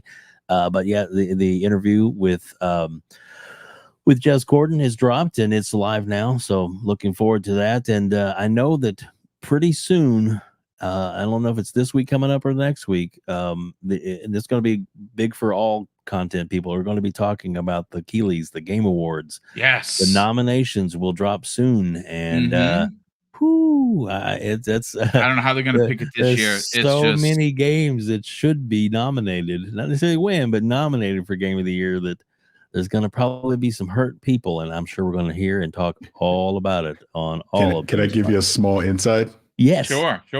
So I get to vote on that, and awesome. it was tough. Very tough. I bet it was. Across the various categories, because there's so many deserving games that the joke that we've had internally is it doesn't matter who wins what. Somebody's going to be upset, and them being upset is going to be valid. It just is, because that's how many great games are this year. It's again from January to obviously I think they stop in November. It's just been a plethora of experiences on every platform, on every level. One of the best years of gaming. To AAA to indie. I don't know how I would pick. To be honest with you, I'm like I did. A PTK Blam, great friend of the community, did an amazing tweet, and he's out there and he's like, just as we're getting closer to the year, do your top 3, and I did. It was tough, and it was. And shout out to the Black Harry Potter, who was like, boom. What happened? I thought Hogwarts was number 1. Unfortunately, Hogwarts has fallen to 3, but it's okay. It's okay. And he understood. For him, it's game of the year. But listen, ladies and gentlemen, a big thank you for all of the incredible support. I'm going to get to every single message and super chat. We're just going to get everyone out of here. Gentlemen, thank you so much for being a part of today's show. By all means, like I said, your opinions are valid. They are incredibly important, and I certainly appreciate that. Enjoy the rest of your week. Hopefully, it is an uneventful week, and we can get to the weekend quick enough. Gentlemen, I'll see you later. See you on Friday, Boom. All right. Yes, thank you. Certainly will. Later. Okay, so folks, I am going to start with the super chats and the channel members. And like I said, if you don't mind, hang out a bit. If you have another question, I'll go back and forth to the chat. I'll try and answer everything I can. I don't mind hanging around for another 40 minutes. Let's just say we make this a 2-hour affair instead of it being a regular 90-minute show. The first member chat of the day comes the way of Adidas20, who's been a channel member for 10 months. He says, time for Uncle Phil to push pure Xbox and rely on its own media group. The Xbox hate will increase by the day. Look, I am never going to be in the camp where I say that the whole gaming media is biased. I am going to stand on this square, and I'm not moving, and I'm not budging, to say that IGN, as a conglomerate, not as a singularity kind of a thing, not blaming, all of their journalists, as a conglomerate, I feel that they have a bone to pick with Xbox. That's my tinfoil hat wearing conspiracy theory.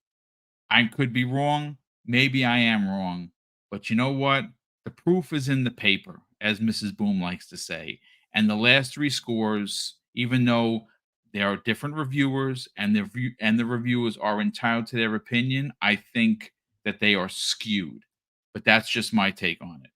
Adidas20 drops an outstanding $20 super chat and says, a pony told me I rent games off of Game Pass. I say $10 a month, upwards of 800 games. You spend $70 for one game, beat it in a week, and trade it in a GameStop for $25, and then it's resold for $55. Game Pass is an option, not a force. Look, the value proposition should lead your opinion as where you play the most or where you spend your money. I spent $90 on Spider-Man because I bought the deluxe edition. There has not been a Sony first-party game that I have not bought, either the collector's edition or the digital deluxe edition for $90. I don't buy the regular one. I just don't. I like the little extras. Sometimes they're stupid outfits. I like it. But we have to be fair here. Spider-Man 2, I think I have like 20 hours in, and I haven't beaten it yet. And I'm probably not going to beat it until I have maybe 35 hours, maybe 40 hours, because I'm like one of those knuckleheads that likes doing the pigeon farts missions. I try to do them all. Like I see something pop. I'm a map guy. Everyone knows that. And I will, when I'm playing as Miles and, his the Prowler things pop up on the map, I go. When I'm playing as Peter and something else pops up where I'm beating up bad guys, I go. So it's going to be 40 hours before I beat that game. Am I getting my money's worth? For me, I am. But there's some people that are going to beat that in a weekend and be like, I spent $70 and I don't feel like I got my money worth. Okay. But you can't argue that for $17 or $16.99, that you're getting games like Forza and Starfield, and next year Call of Duty, on top of Avowed, and just your favorite first party game is going to be in there. And Microsoft has probably the most first party studios and IPs in gaming. So yeah, the whole renting game thing, I never got that, because you can buy the game if you want and you get it as a discount. Bold Alpha Wolfpack drops a very generous $10 super chat and says, "Yeah, boom. This isn't Spider-Man 2. You're getting your money's worth in Modern Warfare 3 campaign, LOL." I mean, look, by the time I'm done, I'm gonna have 15 hours in my first run, right? Like I'm just a pinch out of 13 hours now. I think I'm at the second to last mission. There's one more, I believe, after, and I'm I'm playing it just as I would normally play these types of games, and I'm going to be 15 hours in before I beat it. Is it worth it? Well, it is going to be for me, because I'm going to play through it again. I'm going to definitely run through it to mop up the achievements, because I'm really having a good time with it. But Game Shark drops a very generous $2 super chat and says, "Quantum Game of the Year, love so much it literally gets blown." I mean, look, when that game is like $5 or $10, I'm not gonna front. I'm gonna buy it when it's, or if it's in the service, because I cancel my PlayStation Network stuff. I'm not doing that for $160 a year. I'm just not doing that. So if it drops into the service before March, when my subscription expires, then I'll play it. I'll give it the old college effort. But I wouldn't buy that for $70. That's just ridiculous. We have the Artist Gamer. Welcome to the program, Artist. Thank you so much for the very generous $10 super chat. And says, "I don't understand taking one part of the complete package and putting out a score, and then suggesting that people pay $70 for the campaign. It's a lie." I mean, I can't argue there. I don't understand. I'm always okay with the review in progress, meaning that they're gonna give you a written word of what they played, and he or she is either gonna like it or hate it, and you can read it.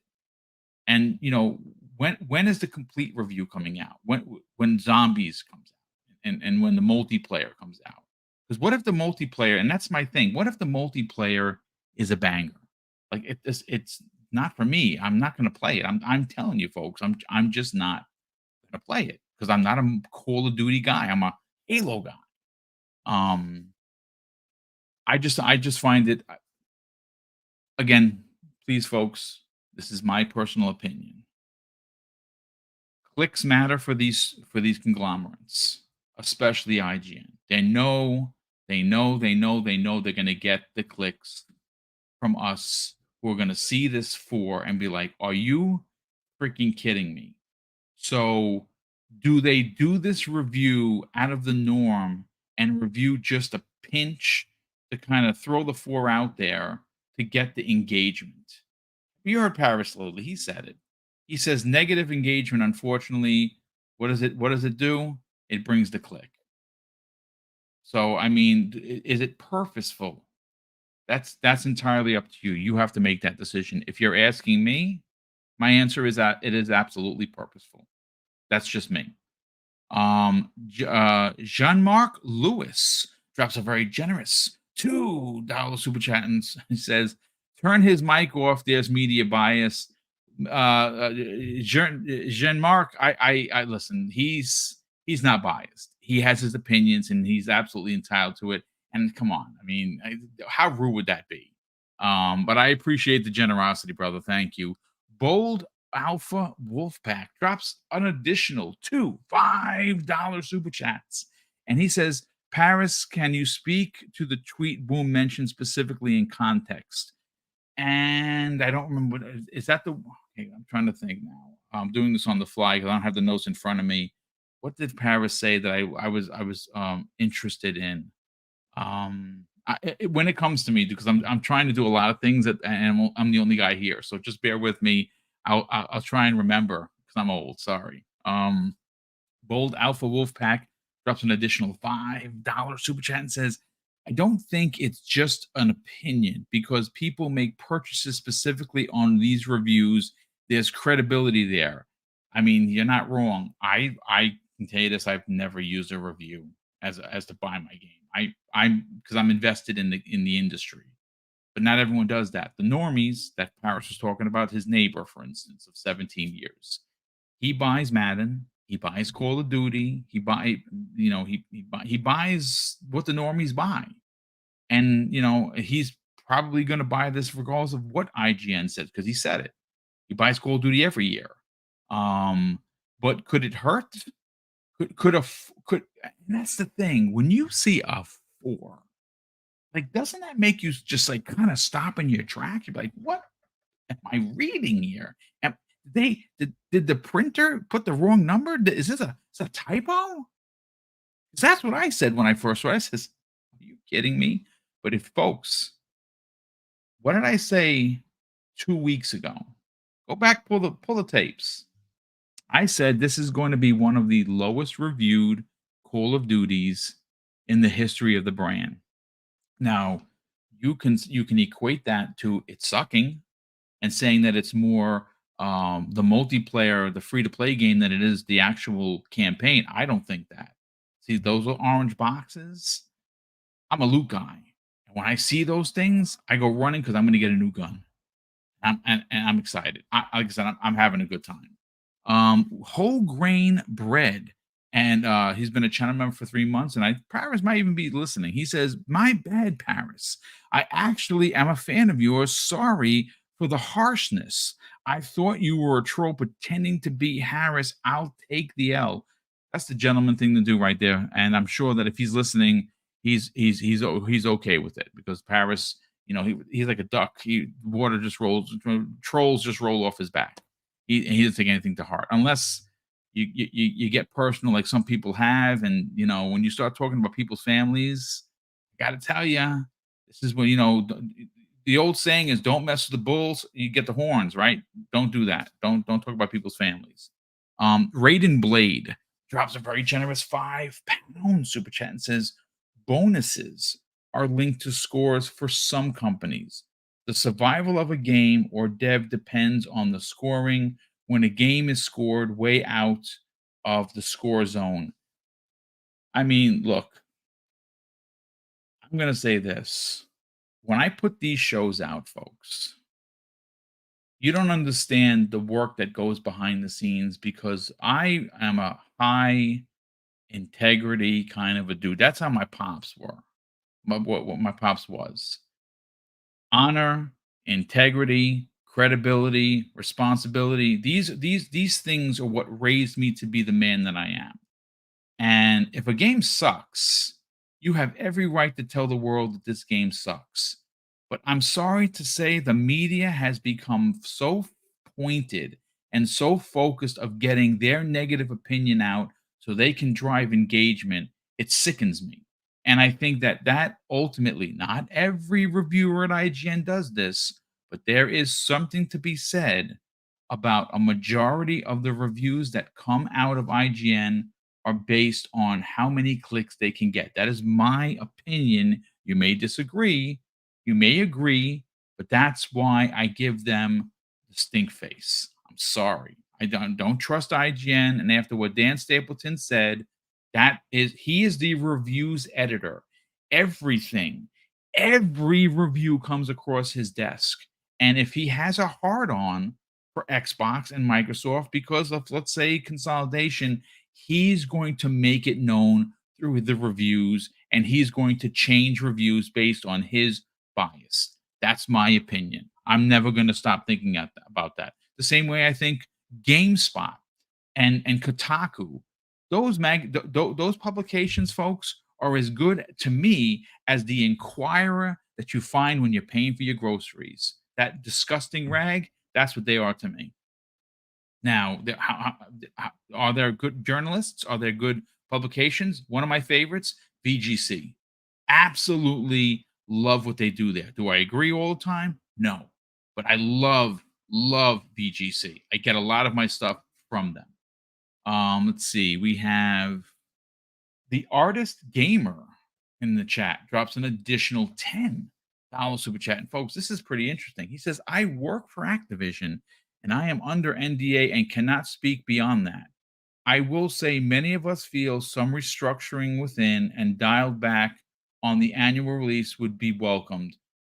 First of all, dude, welcome to the program. That is crazy. And second of all, I'm not a designer. I'm not a game designer, dude. I started to actually go to school while I was a cop. I was doing both, and when I started to learn C plus and C plus plus, I kind of took my foot off the gas. I stopped. Well, one, it was a lot because you being a cop and going to school at the same time, very difficult to do. But I did not want to learn how to. I didn't want to know how the soup was made. I didn't want to know, so I stopped.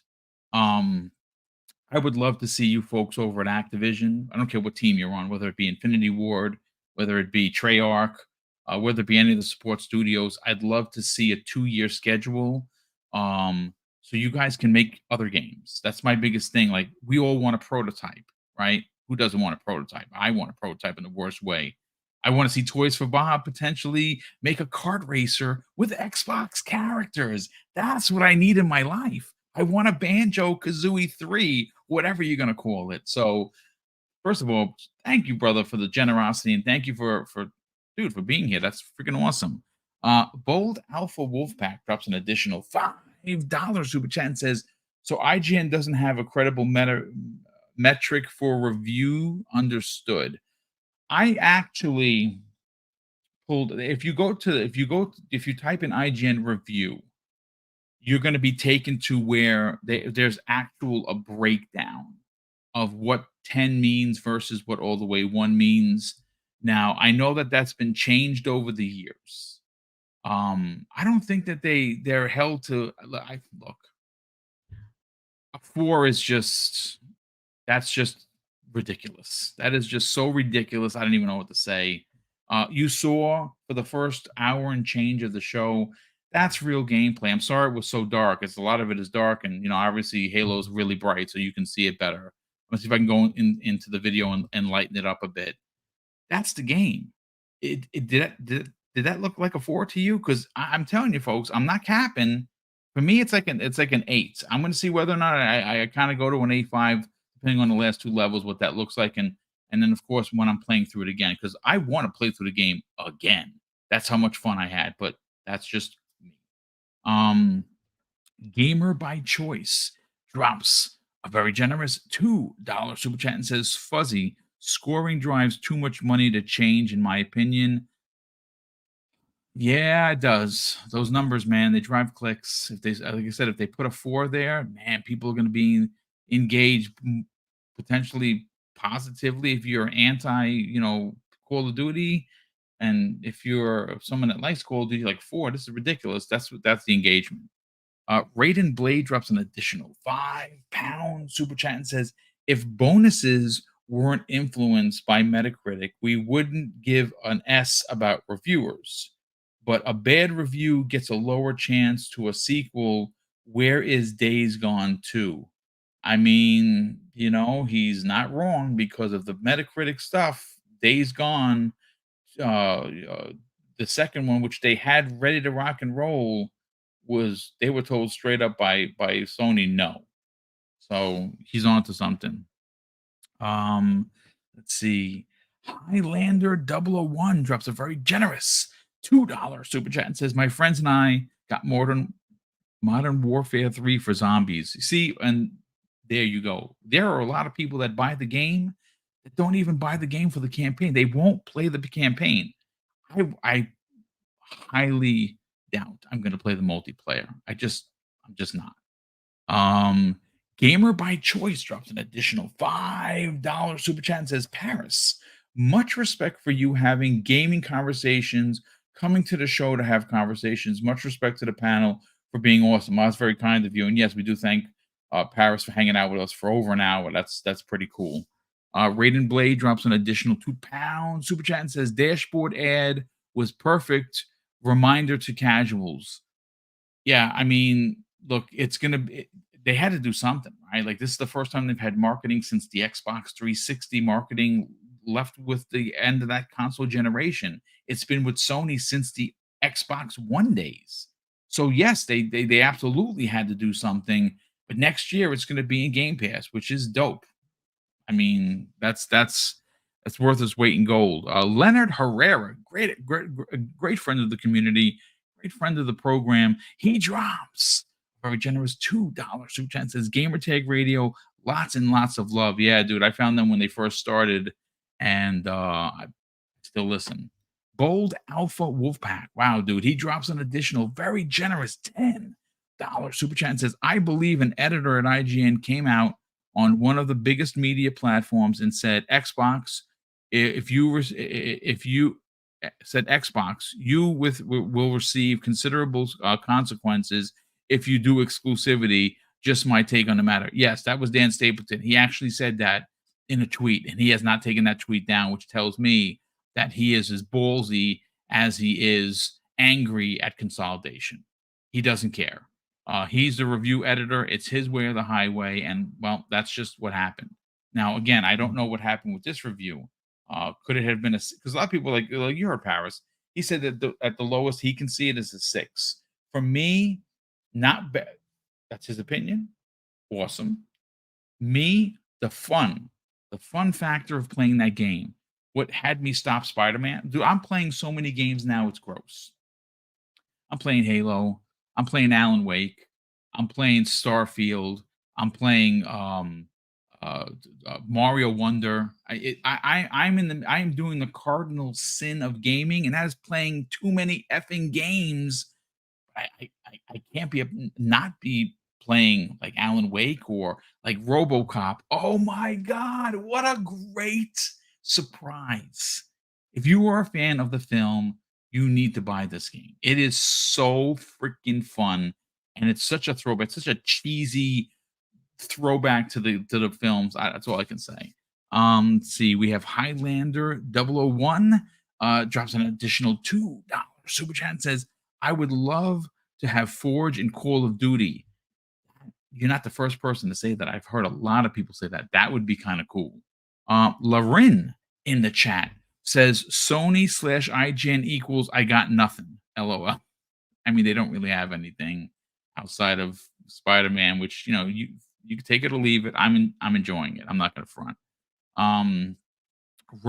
Roshan Impenger drops a very generous $10 super chat and says, I don't want AI in my games. I don't want the inconsistencies AI brings.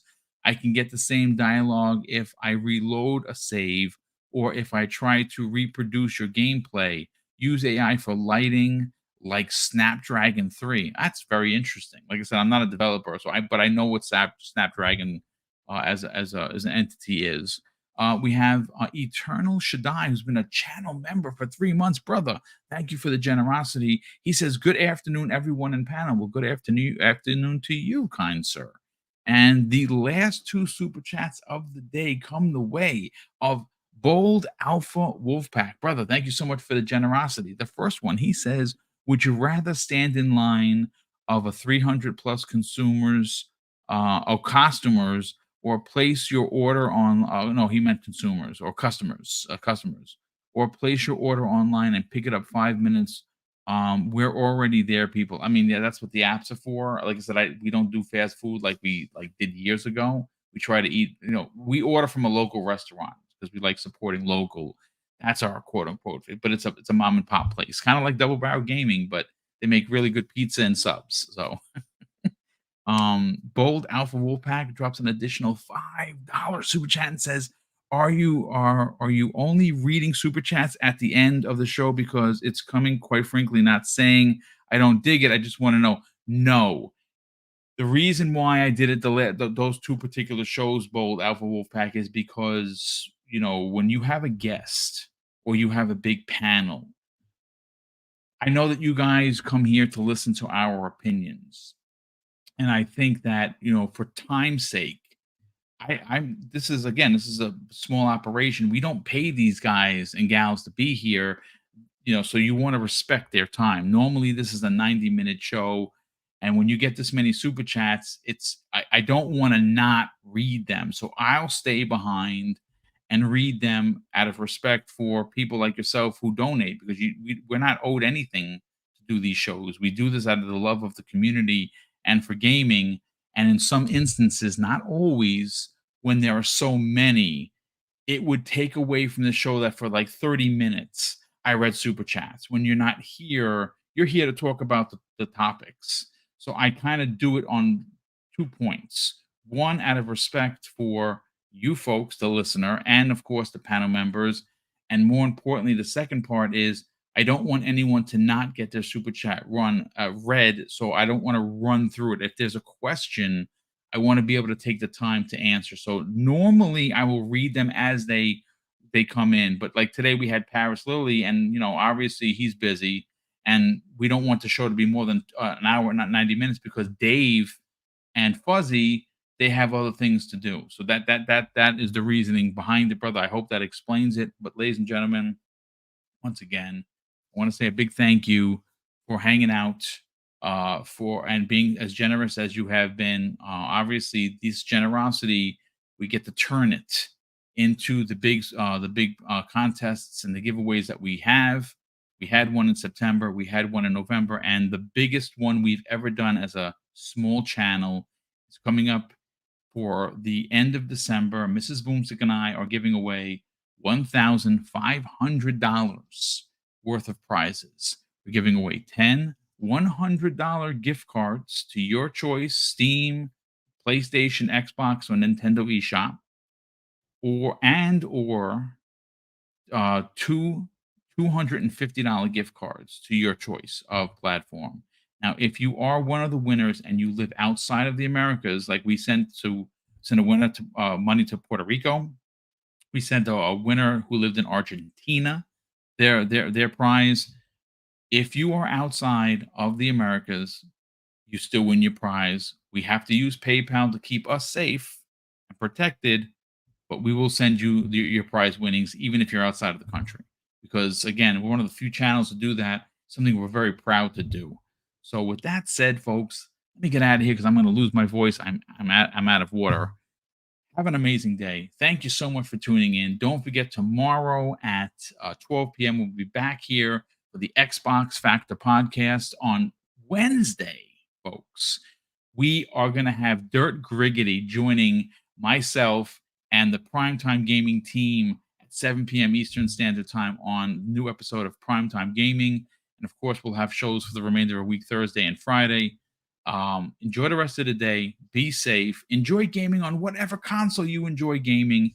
And of course, folks, I'm going to close out the show with something that's incredibly important to me. Hopefully one day it'll be important to you. And that's something that my dad taught us when we were kids. And he would say, Craig, treat others how you want to be treated. And also, it doesn't cost anything to be nice. You live by those rules, Craig, I can guarantee you're going to have an awesome day. So take care, everyone. And we'll see you next week on the newest episode of the Xbox Lunch Break Special.